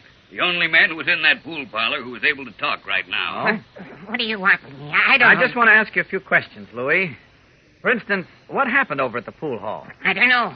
Like I already told the captain, I'm in the back room minding my own business, and all of a sudden I hear a funny noise. And I feel like my brains is coming out of my ears, and that's all I remember. How do you like that, eh, Kent? He wants us to believe he heard a funny noise and he passed out. If that isn't one for the books. No, he's telling the truth, Captain Gray. Huh? What are you giving me, Kent? The facts. And it only takes a call to Inspector Henderson of the Metropolis Police to verify them. That's why I'm in Chicago now. Well, I never heard such a story in all my life. Look, you've heard of Butcher Stark, haven't you? Sure, we're on the lookout for him here. Well, you just missed him. Because he was the cause of that blast at the pool room and the deaths of those two racketeers you found on the lake shore yesterday. Now, look here, Kent. How could Stark... I'll tell you about it later, Captain. Louis, you said you were in the back room of the pool hall when it happened. That makes you a pretty important fella, doesn't it? Huh? I don't know what you're getting at. That's the stalling, Louie. You were in pretty solid with Bailey. He's the big shot, Kent, or what? Oh? One of the men found dead in the car? Right. Well, then, Louis, you probably know why Bailey was parked in that car, waiting in ambush. I don't know what you're talking about. Don't give us that. Come on, spill it. You must know why there was so much activity around the pool hall yesterday, why everybody seemed so worried. You must know, too, why Bailey went out with one of his thugs to kill someone. No, I don't know nothing. I just hang around the pool hall, that's Listen, all. Louis, 8 men were carried out of that place this morning, and out of the 8, you are the only one who's up on his feet. 5 are dead and 2 others in serious condition. Funny you should be okay, isn't it? I didn't have nothing to do with it, I swear it. I passed out. I don't know what happened. All right, skip that. I don't care what happened this morning. What I want to know is what went on yesterday. I don't know. Bailey had a visitor, didn't he? 2 visitors, in fact, a man and a woman, right? How did you know? Never mind. You recognized one of them, didn't you? The man. He'd been around there before, isn't that so? Look, mister, I don't want to get in no that trouble. That man was Butcher Stark, wasn't it? Answer the question. Wasn't it? Yeah. Yeah, it was the butcher. And there was a woman with him? Yeah, but I don't know her. Honest, I don't. Never mind. What were they doing there? Well, they was trying to cut in. The dame had the brass to say she was taking over. What? Yeah. She said she was taking over not only from Bailey, but from all the mobs in the city. She was going to run the work, she said. Who could that be? That's the Scarlet Widow. What did Bailey say, Louis? He wanted to pitch her out of the office, but then Butcher did something. I don't know what. I wasn't around, but the other guys said Bailey fell on the floor holding his head. Butcher didn't even touch him. What is this? Go on, Louis. What happened then? Well, I heard they made a date to get together and talk things over. Yes? But Bailey wasn't going to talk. He took along a chattergun, and, well, that's all we ever heard from him. Didn't you hear from the woman? Or Stark? Yeah, late last night, after Bailey was rubbed out, they come back and said they meant business and for everybody to be around in the morning. And I suppose you all tried to throw them out. I guess so, but I wasn't in on it. I was in the back room. Okay, Louis, thanks. That's all I want to know. And thank you for your courtesy, Captain Gray. Just a minute, Kent. You seem to know a lot more about this than I do. Yes, but you'll probably get a lot more information from Inspector Henderson. Okay, but where can I reach you, just in case? Well, that I'm afraid I don't know yet. See, I'm going to meet a friend of mine now, and it all depends on what he has to tell me. So long.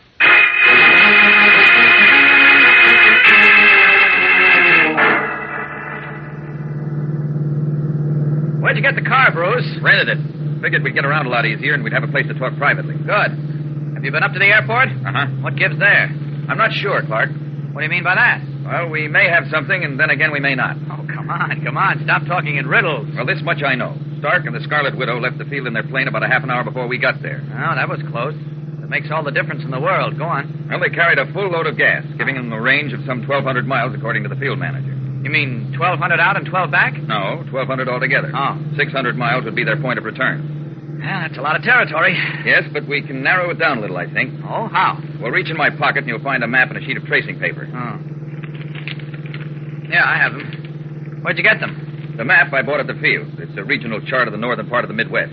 And the tracing paper? The field manager says the pilot of Stark's plane dropped it. Oh, pull over to the side of the road. Let's have a look at it. Okay.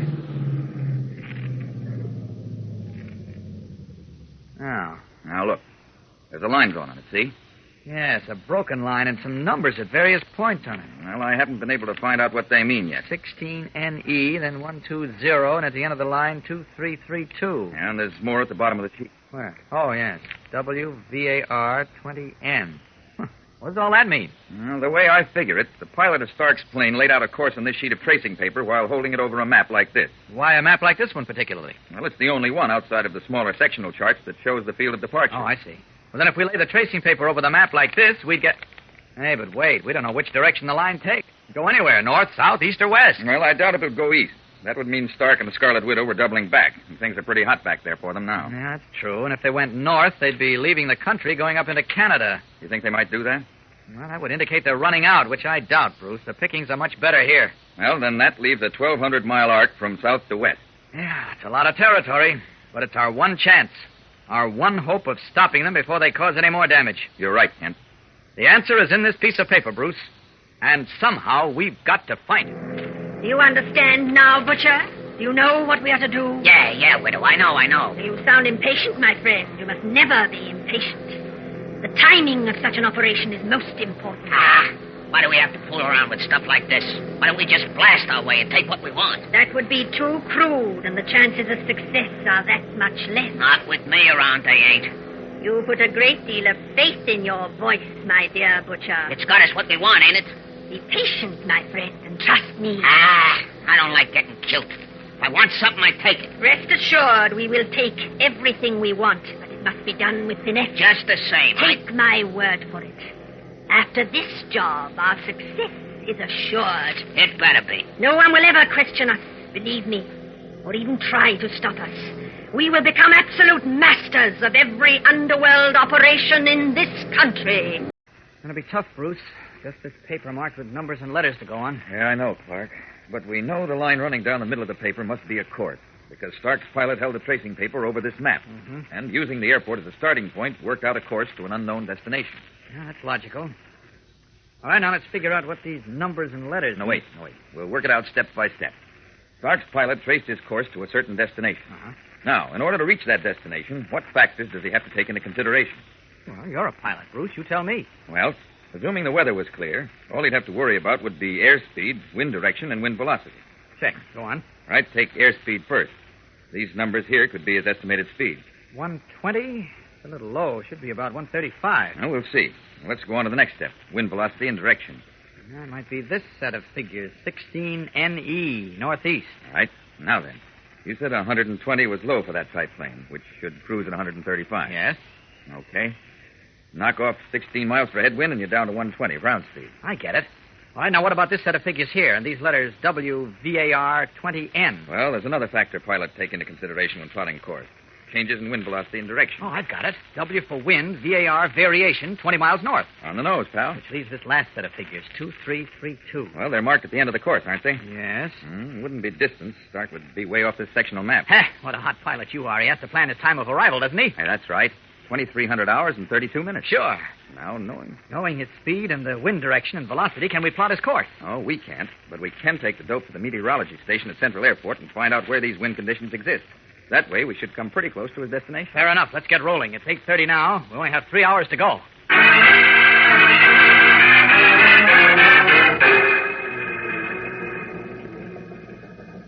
Do you think you can give us the information, Mr. Blaine? Yes, I think I can help you, gentlemen. Step over this way. We'll examine the master weather chart for this area. Guess we're in, Bruce. Keep your fingers crossed, Clark. Here we are. Now, let's see. We have a low-pressure area over Chicago now with a high-pressure area below and to the west.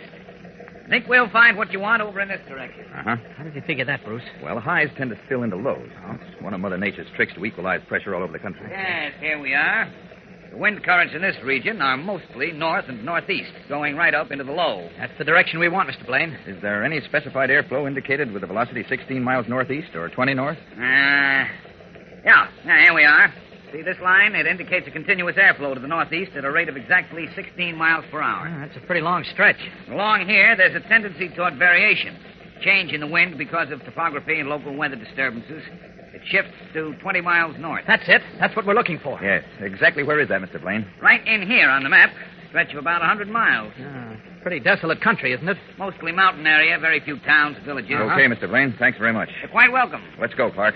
Let's get back to our car and plot the course on the map. Right. Come on.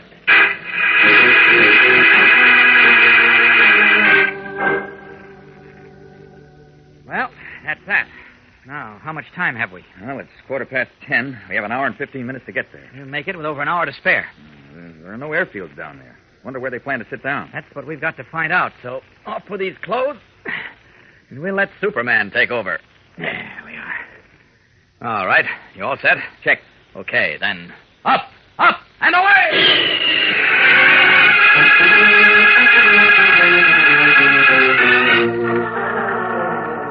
Meanwhile, far to the southwest, a cabin monoplane drills through the night sky, roaring toward a deadly rendezvous. As in the cabin, aft, Butcher Stark and the Scarlet Widow make strange preparations. You're sure the harness is tight enough, Butcher? Yeah. But what about that rope? It ain't going to break, is it? Of course not. And if it does, you have your parachute. Yeah. But listen, why do I have to jump after the job is over? Why can't I stick with you? There are two very good reasons.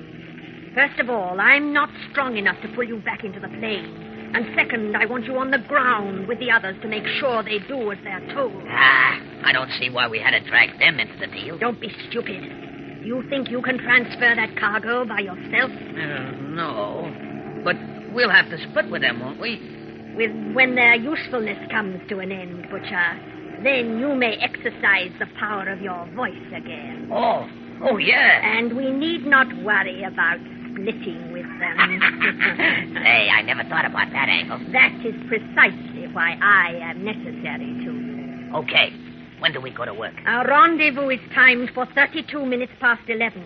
At 35 minutes past 11, we should be finished. Then our leadership will be unquestioned. Not a sign of them, Superman. They aren't anywhere in this valley. Oh, hang it all, Batman. We've covered at least 100 square miles inch by inch. They must be somewhere near here. If our figuring was right. Oh, now don't tell me we made a mistake. Well, I don't see how, but... What time is it? 11:31. 1 minute to go. We may be miles from the right spot. Wait a minute. Huh? Quiet. Hear something? Yes. A plane. Oh, yeah, I hear it now. Sounds like a heavy job, though. Uh-huh. There it is. See the wing lights? Not too well. It's big. 4 engines. Oh, yeah, transport. Well, that's not Starship. No, but... Batman. What now? There's another plane up there. About 300 feet over the transport. You think it's Stark? Maybe. Anyway, it's worth investigating. I think Batman, it is Stark. Well, how do you know? The sonic power in his voice carries. We've found him, Batman. We've found him. Superman, look. What the transport. Look at it. It's falling apart. Great Scott. It's in a spin. It's going to crash. Do something, Superman. For heaven's sakes, do something now. Up. Faster. Like a blazing comet, Superman rockets up into the night sky as he charges toward a crippled transport, a 4-engine plane that is spinning helplessly earthward from the effects of Butcher Stark's deadly sonic voice. Arrowing straight toward the plane, the Man of Steel darts under one wildly flailing wing. He's coming up underneath, touches the metal skin with his powerful fingers. There. Now we straighten out and fly right. Thrusting upward, Superman fights the tremendous force of gravity, pushing the nose of the plane up until it is on an even keel again. But the engines still sputter and labor. He realizes that he will have to bring the aircraft to Earth himself. In tight circles, he spirals earthward again, supporting the transport on his mighty shoulders. And in a few seconds, he places it on the broad plateau where Batman is waiting anxiously. There we are. Now duck inside, Batman. See what you can do about the crew. Right. Hurry. Maybe I can still catch Stark's plane. Hey, look at this door. Blasted clear off its hinges. Well, never mind the observation. Step on it. I'm going after Stark. Superman, wait. I can't wait. If I These do, men need help badly. Look. Come up here quickly.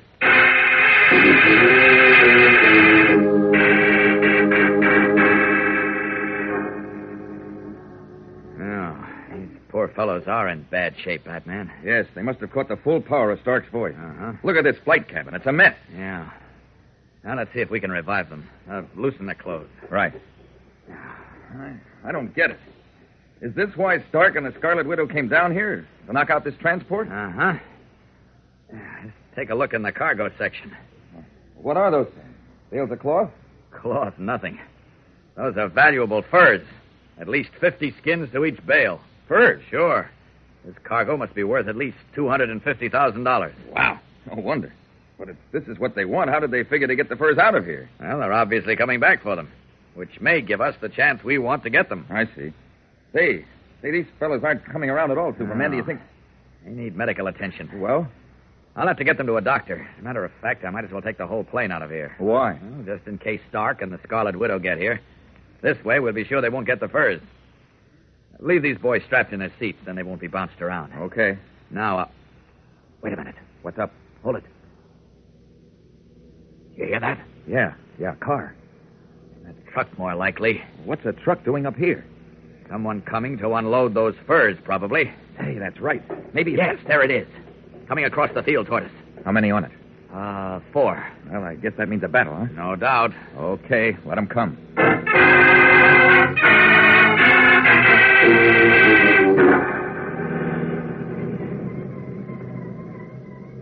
Quiet now. Give them a surprise. Check. Okay, you guys. Come on, step on it. They're heading for the rear cargo hatch. Well, they obviously know what they're after. When do we move? Let's give them a chance to commit themselves first. Pilot of this crate sure did a fine job of setting it down. You better go up front, Musty, and check the crew. Right. Uh-oh. Here comes our first customer. Would you like to serve him? With pleasure. Okay, here he comes. Ready and waiting. Hey! Take it, Batman. Catch him. Got him. Hey, Rusty, what's up? Don't move, Batman. Hey, Rusty. Come on, pal. Investigate. You guys get those furs out of there. I'm going forward. Customer coming up. After you, Alphonse. Thank you, Gaston. Here he comes. Hey, Rusty, what's the Greetings, ice? pal. Quick turn to catch. Got him. Good. Well, 2 down, 2 to go. And those 2 are wise. Look, they pulled their guns. Oh, well, I'm tired of hanging around. Stay here. I'll get them. Put down those pea shooters, boys. I don't feel like playing. Holy smoke! It's Superman! Come on, let's get out of here! Oh, don't go, boys. We want to talk with you. No, leave me alone! Leave me alone! Told you I don't like guns. They make me itch. Here, give them to me. No! Now, we'll just make them harmless. There. Look, Batman. Couple of pretzels. Hey, neat trick. Now it's my turn. Come closer, pals, and take your medicine. Oh, stay away from me! Stay away, you hear? Well, that takes care of that, Superman. Yeah. Now I'd better see that the crew gets medical attention. What about the 4 sleeping beauties who just arrived? Oh, I'll take them, too. I'll turn them over to the authorities. Want me to come with you? No. You get rid of that truck in case Stark or the Scarlet Widow show up. Good idea. And if they do, don't stick your neck out. Don't tangle with them. Just watch and listen. Right. I'll be back as fast as I can. Oh, hey, by the way, where are you going? To the closest city of any size. Stand by now so I can get a good grip on this plane. There we are. Good luck. Okay, see you later. Up, and away!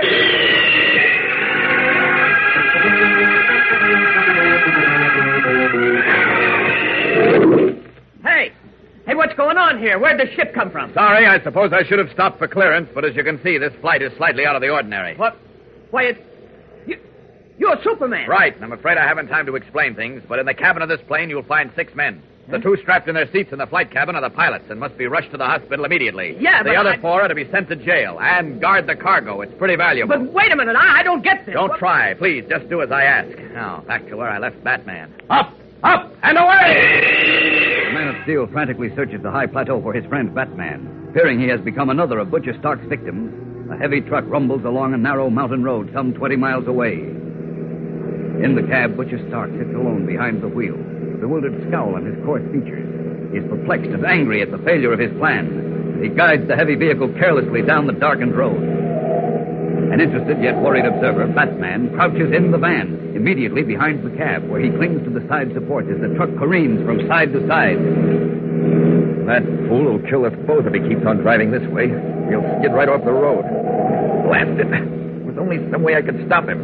But Superman told me not to stick my neck out. Well, I'm in deep enough now, so I may as well make the most of it. Oh, if I could just reach through this window here and clout Stark over the head with his jack handle. Oh, Lord, I dropped it. Good Lord, he's stopping.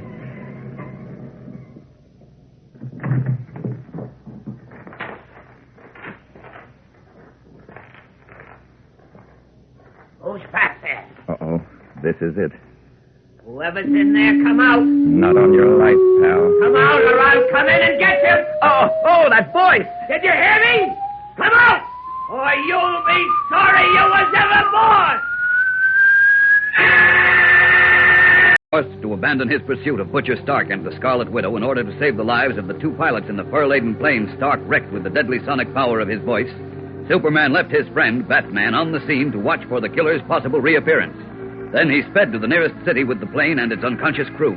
But when he returned, Batman was gone.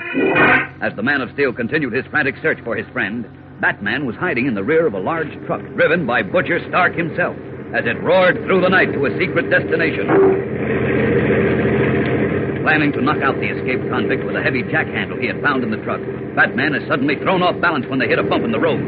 The handle drops to the floor, and Stark's reaction is immediate. Stopping the truck, he leaps out of the cab and runs around to the rear loading doors.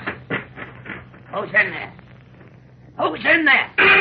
His heart hammering, Batman crouches in the darkness near the doors, realizing he has only one chance of survival. Oh, I've got to move fast. When he opens those doors, I've got to jump him and knock him out before he can blast me with his voice. If I miss, it's curtains. For a moment, there is silence, and Batman scarcely breathes as he waits for Stark's next move. Then a sudden sharp pain knifes through his head as the killer roars his anger. Whoever you are, come out of there! Oh! Come out of there or I'll come in and get you! Then, suddenly, over the deadly piercing tone of Stark's voice, Batman is conscious of another sound, an approaching car. And Stark is silent again. Ever any trouble there, mister? No trouble. Are you sure? There ain't no trouble, I tell you. All right. Do you mind pulling over a little so I can get past you? Oh, yeah, sure. With a sigh of relief, Batman inches closer to the loading doors and grasps the jack handle as Stark clambers behind the wheel and starts the truck. Batman waits while Stark pulls up a few yards, waits until the car behind turns wide and passes into the night. Then, with the speed and agility of an acrobat, he ducks out and scrambles to the top of the truck. Lying flat, he holds his breath again as Stark comes to a quick stop and runs back to the loading doors.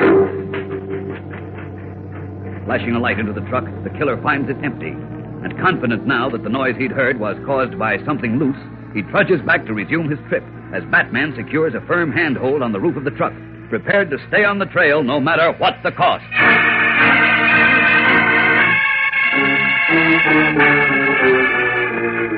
Meanwhile, at State Police Headquarters in Lincoln, the capital city of Nebraska, Superman, frantic with worry, asks for help. I've looked and looked, Captain. I've been over that whole area a dozen times, but I haven't found him. I need your help. Of course, Superman, we'll do what we can. But frankly, if you've searched that area already, I don't know how we can be any more successful. Well, if you can block off the whole region, throw a dragnet around an area of, say, 50 miles, I think we'll have him. I see. Look, have you thought of the possibility that Batman may be dead? Yes, but if he were, I'd have found him. There'd be no reason for Stark to take his body with him. Batman is either a prisoner, Captain, or he's following Stark and simply can't get in touch with me. Very well. I'll block off that entire area and alert my road patrol. Thank you very much, Captain. I appreciate it more than I can say. You, of course, can go out with any one of the squad. Well, thanks, but I can do more if I operate from the air. I'll keep in touch with you through your men. Anything you say. Talk to you later, Captain. So long. Good luck to you, Superman. Thanks. Up, and away!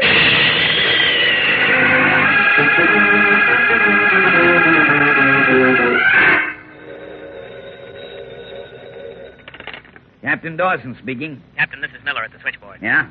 The telephone company operator has just passed a funny call to me. I don't exactly know how to handle it. All right, I'll take it. Right, sir. Go ahead, sir. Hello, this is Captain Dawson of the State Police. Can I help you? Listen, Captain, this is Batman. Batman? Got to find Superman for me. Give him a message. Great Scott, he was here just a minute ago. He's looking for you. Get a hold of him.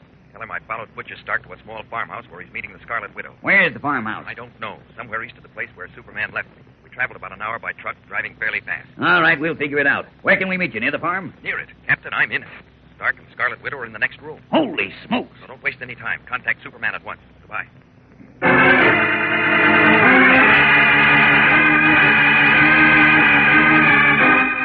You fool, you miserable, stupid fool. Now, wait a minute, Widow. You can't talk to me like that. What happened to those furs? I told you I don't know. That's no answer. All I found was the truck. No furs, no plane, nobody around. Look here, you aren't by any chance trying to double-cross me, are you? Huh? You didn't perhaps make a deal with the men? If I had, would I have come here to meet you? Would I have brought the truck back? Well, there can be only one answer, then. Like what? The doctor was right. The power of your voice is failing. What? Failing? My voice? You didn't know I had you tested, did you, Butcher? Tested? How? When? That man I had you meet before we took off last night, the one who listened to you so carefully, he was a friend of mine. A doctor without a license to practice. And he said I'm through? Not quite, but your power is waning. That's a lie. It must be true or this wouldn't have happened. Your voice obviously had no effect on the plane. It never did crash. And now you're trying to cover up. So what is this? The kiss-off? You might call it that, Butcher. I've been very displeased with your attitude lately. You've become more and more uncooperative. So that's it, huh? You pull a couple of jobs and you figure you're back on your feet now, so you don't need me no more, huh? Your vocal power was your only asset, Butcher, and now that it's gone... Gone, huh? Well, I got news for you, lady. Stay where you are, Butcher! Put down that pop gun. You ain't gonna use it. Butcher! Does that sound like I'm through, widow? Butcher, stop! Please, stop! Made a mistake, didn't you? Please, I can't stand it! Too bad! No, Because you're gonna get a lot more!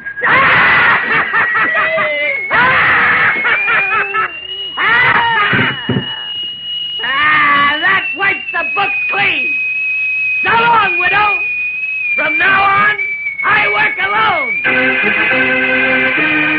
Spinning on his heel, Butcher Stark rushes out of the farmhouse, but his voice still echoes throughout the building. Echoes in the next room, where unseen, Batman lies sprawled on the floor, also a victim of Stark's deadly power. And in the living room at the Scarlet Widow's feet, a large kerosene lamp lies shattered, the flame beginning to eat its way across the rug. Following the ruthless killer Butcher Stark to a secret rendezvous with the Scarlet Widow at a lonely farmhouse, Batman managed to phone the police and tell them where he was. And they, in turn, passed the information on to Superman, who had been searching frantically for his friend. Then, with Captain Dawson of the State Police, the Man of Steel sped to the scene, only to find the farmhouse a blazing inferno and his friend trapped inside. Without a second's hesitation, he jumped forward to Batman's rescue. And at that very instant, the flame-weakened roof sagged, the walls bulged out, and as the Man of Steel disappeared into the flames, the entire blazing structure collapsed. Captain Dawson, he's in there. Right in the middle of it. I saw him. I know. The whole place is caved in on top of him. I don't see how even Superman can survive that. Can't we do anything, sir? Without firefighting equipment, we can't get within 10 feet of the place. Horrible. Horrible. Great Scott! I can't believe it. It's impossible. What are you talking about? Look, it's Superman. Walking out of the fire carrying someone. He's all right, sir. He made it.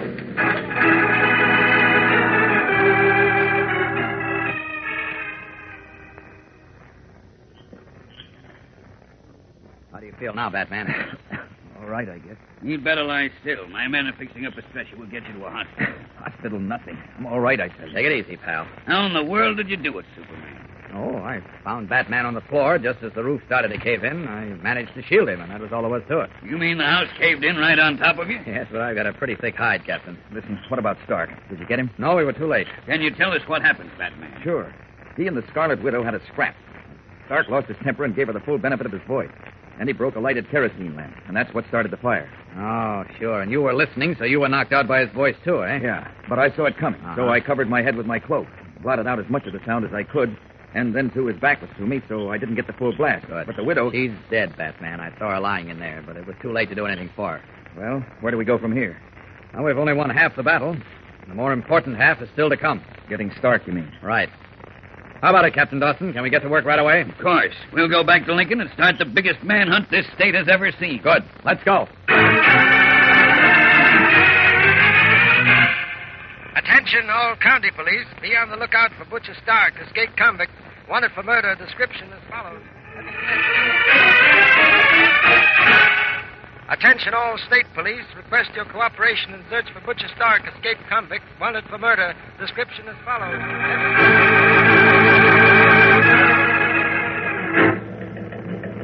The state lines are all being guarded, Superman. Every road is blocked. Fine, Captain. What about the neighboring states? They were closed an hour ago. Beetle couldn't get through without being seen. Good. That's right. And it looks as if all we have to do is wait. That's all we can do. But suppose he does break through. He did in Metropolis, you know. We'll still have a line on him, Batman. We can alert bordering states in 5 minutes. They'd be on the job immediately. Good enough. I hope you warned everyone about the power of his voice, Captain. I did, but I've had a lot of questions about it. Frankly, they think I'm crazy. Well, they wouldn't think so if they could hear it. In any case, they're on the alert for anything out of the ordinary. Yeah, all right. Slightest indication of trouble, and they'll shoot to kill. Well, can't do any more, I suppose. Nope. Now keep your fingers crossed.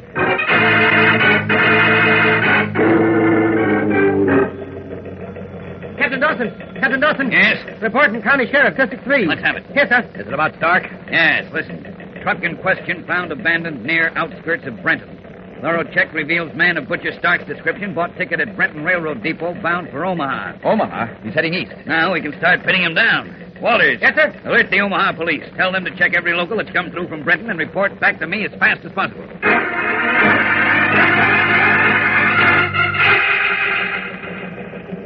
Report from Omaha, Captain Dawson. Right, thanks. Any news of Stark?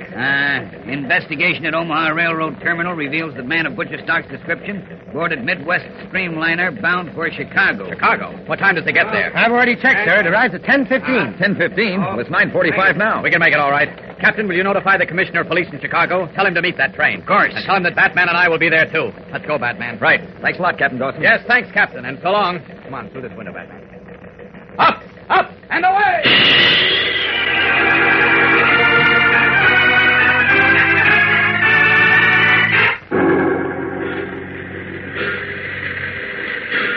Almost all the passengers are off, Superman. I know, Batman. Stark wasn't on the train. You sure you haven't missed him? Positive, Lieutenant. Are your men covering the track side of the train? Yes, and they've got every exit in this terminal blocked. Well, here comes the head conductor. Maybe he can tell us something. I'll ask him. Conductor? Yes, officer? You're the conductor of this train? That's right. You remember a man getting aboard the train at Omaha, heavy set, about 6 feet tall, coarse features? Why, And he probably spoke in a whisper. Oh, yes, I remember. He was ticketed to Chicago. Well? Did he get off here? No, he got off the last stop, Aurora. Said he wasn't feeling well. Oh, Aurora, eh? Can you have the local authorities check in there, Lieutenant? Certainly. Let's get back to headquarters.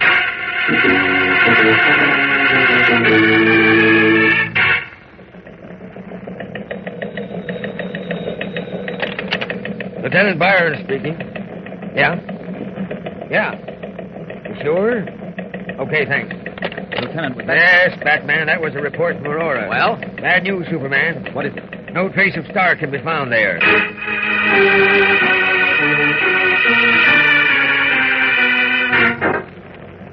But, Lieutenant, he must have gone somewhere. I know, but there's no trace of him in or out of Aurora. And it's been 5 hours since we last heard of him. Well, I'm doing everything I can. Send inquiries all over the state. Excuse me. Byron, speak. What's that? Good news, I hope. He did, eh? Well, thanks. Goodbye. Well? Good news this time. What is it? Stark chartered a plane at the Hammond Airport. A plane? For where? He's heading east to Metropolis. That's all we want to know. Come on, Batman, let's go. Did you get the message from Lieutenant Byron, Inspector? Yes, I got it. And you covered all airports, I hope. I certainly did. Well, what happened? That plane never landed. What? What do you mean it never landed? That's what I said, Kent. I just got a report from the Galesburg police. Well? The plane Stark chartered cracked up in the mountains. Oh, no. How did it happen? Well, they don't know. It seems that the pilot was dead before the plane hit. A dirty runt. Stark, what about him? No sign of him. He must have bailed out. Yeah, I guess so. But why over Galesburg? I don't... Of course. Huh? What is it, Bruce? The Sonic Laboratory is in the mountains near Galesburg. Well, that's right, but what that And got... now I remember. The Scarlet Widow claimed he was losing his power. What? So he said he was going to do something about it. Great Scott, you mean he thinks that by going back to the Sonic Lab he can renew his power? An insane man can think anything, Clark. Then we've got him. Come on, Bruce. We're on our way to a showdown. What time is it now, Superman? 2 minutes later than the last time you asked, Batman. Almost midnight then, huh? Uh-huh. And we've been here for almost 3 hours. I know. Maybe we've made a mistake. Maybe Stark isn't coming here. The plane he chartered crashed near Galesburg, didn't it? Yes, And it wasn't an accident. He killed the pilot and then bailed out. Which means he must have had a reason to land so close to the lab. Yes, I know, but look... He'll show up, Batman. Don't worry.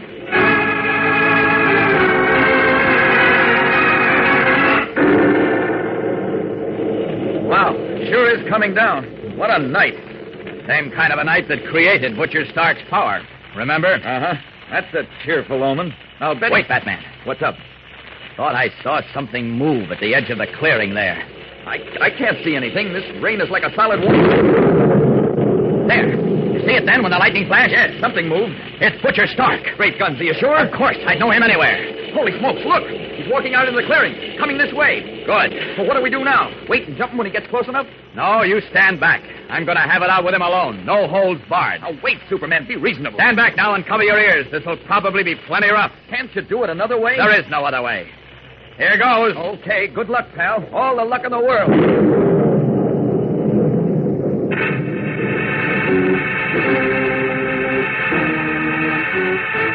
As Batman's words echo like a prayer in his ears, Superman strides purposefully into the rain, walking slowly and deliberately straight toward the advancing killer, Butcher Stark. The thunder rolls menacingly overhead, and the lightning flickers in endless chains, throwing a garish blue-white light over the clearing as the two men slowly close the gap between them, making their climactic meeting a matter of seconds. Suddenly, the Man of Steel comes to a halt, and standing with his fists to his hips and his feet wide spread, calls out a challenge. All right, Stark. That's as far as you go. Superman! That's right, Butcher. It's Superman. Where are you? Right here.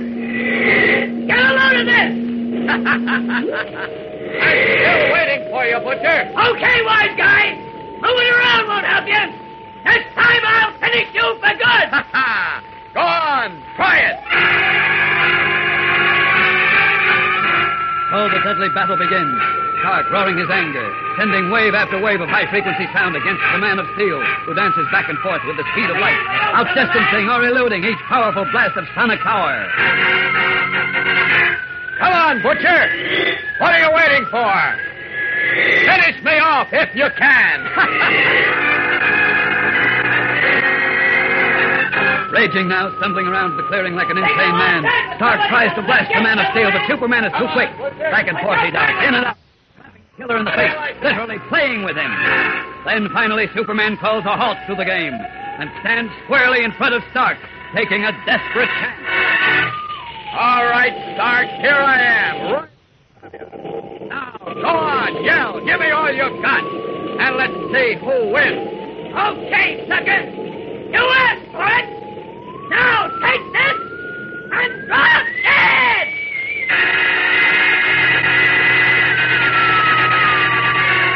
Shrieking his fury, Stark sends wave after wave of blasting destructive power at the Man of Steel. But after wavering momentarily, Superman still stands firm as a rock. Okay, Butcher. Now, I'm coming after you. No! Now stay where you are! Here I come! Don't come any closer! As the killer redoubles his efforts, Superman streaks right into the sonic barrier. Stark is panic-stricken. And then, with one final shout of fear, No! he turns No, and starts stay to away run. It's too late, Stark. Don't come any No closer! use running. Stay away! You'll never get away. But then, as he starts forward in pursuit, he is stopped by a sudden blinding flash of lightning, a blazing arrow from the heavens that strikes at the center of the clearing.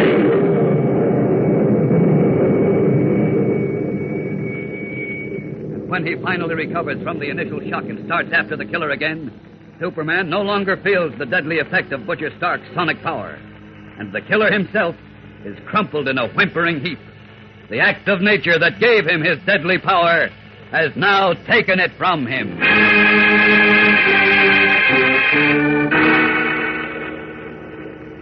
How do you feel, Superman? All right, I guess. No harm done. I can hardly believe it's all over. It was one of the most fantastic things I've ever seen. Yes, and it's strange to think that the lightning which created his power should take it from him. Frankly, I can't think of greater poetic justice. Well, it's all over now. And speaking of justice, let's take him back to Metropolis and turn him over to the police so he can get what he deserves. What are you going to tell Perry White? What can I tell him?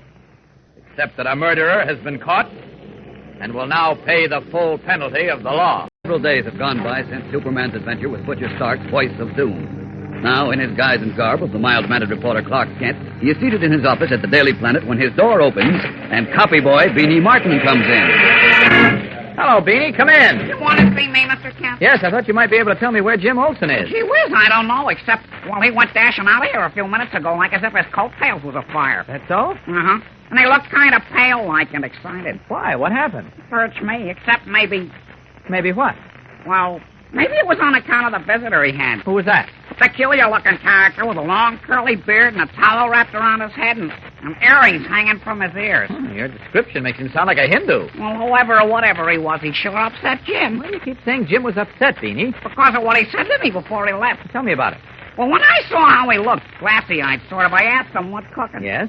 And all he said was, you wouldn't believe it if I told you. What? Yeah, and then he said, I can hardly believe it myself, but I saw it with my own eyes and heard it with my own ears. And even if there's nothing to it, I just gotta follow it through and make sure. How do you like that for double talk, huh? Doesn't make sense. I sure don't.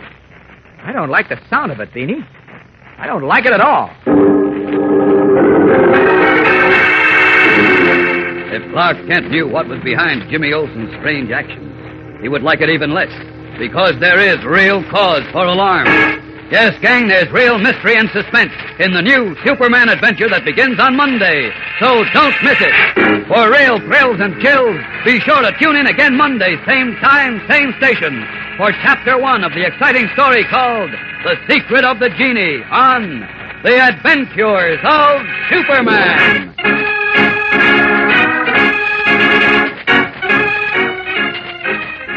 Superman is a copyrighted feature appearing in Superman DC Comics magazine and is brought to you Monday through Friday at the same time. Watch for the Superman Adventure serial soon to be shown at your local movie theater. This program came from New York. Stay tuned to your mutual station for Adventure Parade, which follows in just a moment. And right after Adventure Parade, you will hear Tom Mix and his straight shooters. This is the Mutual Broadcasting System.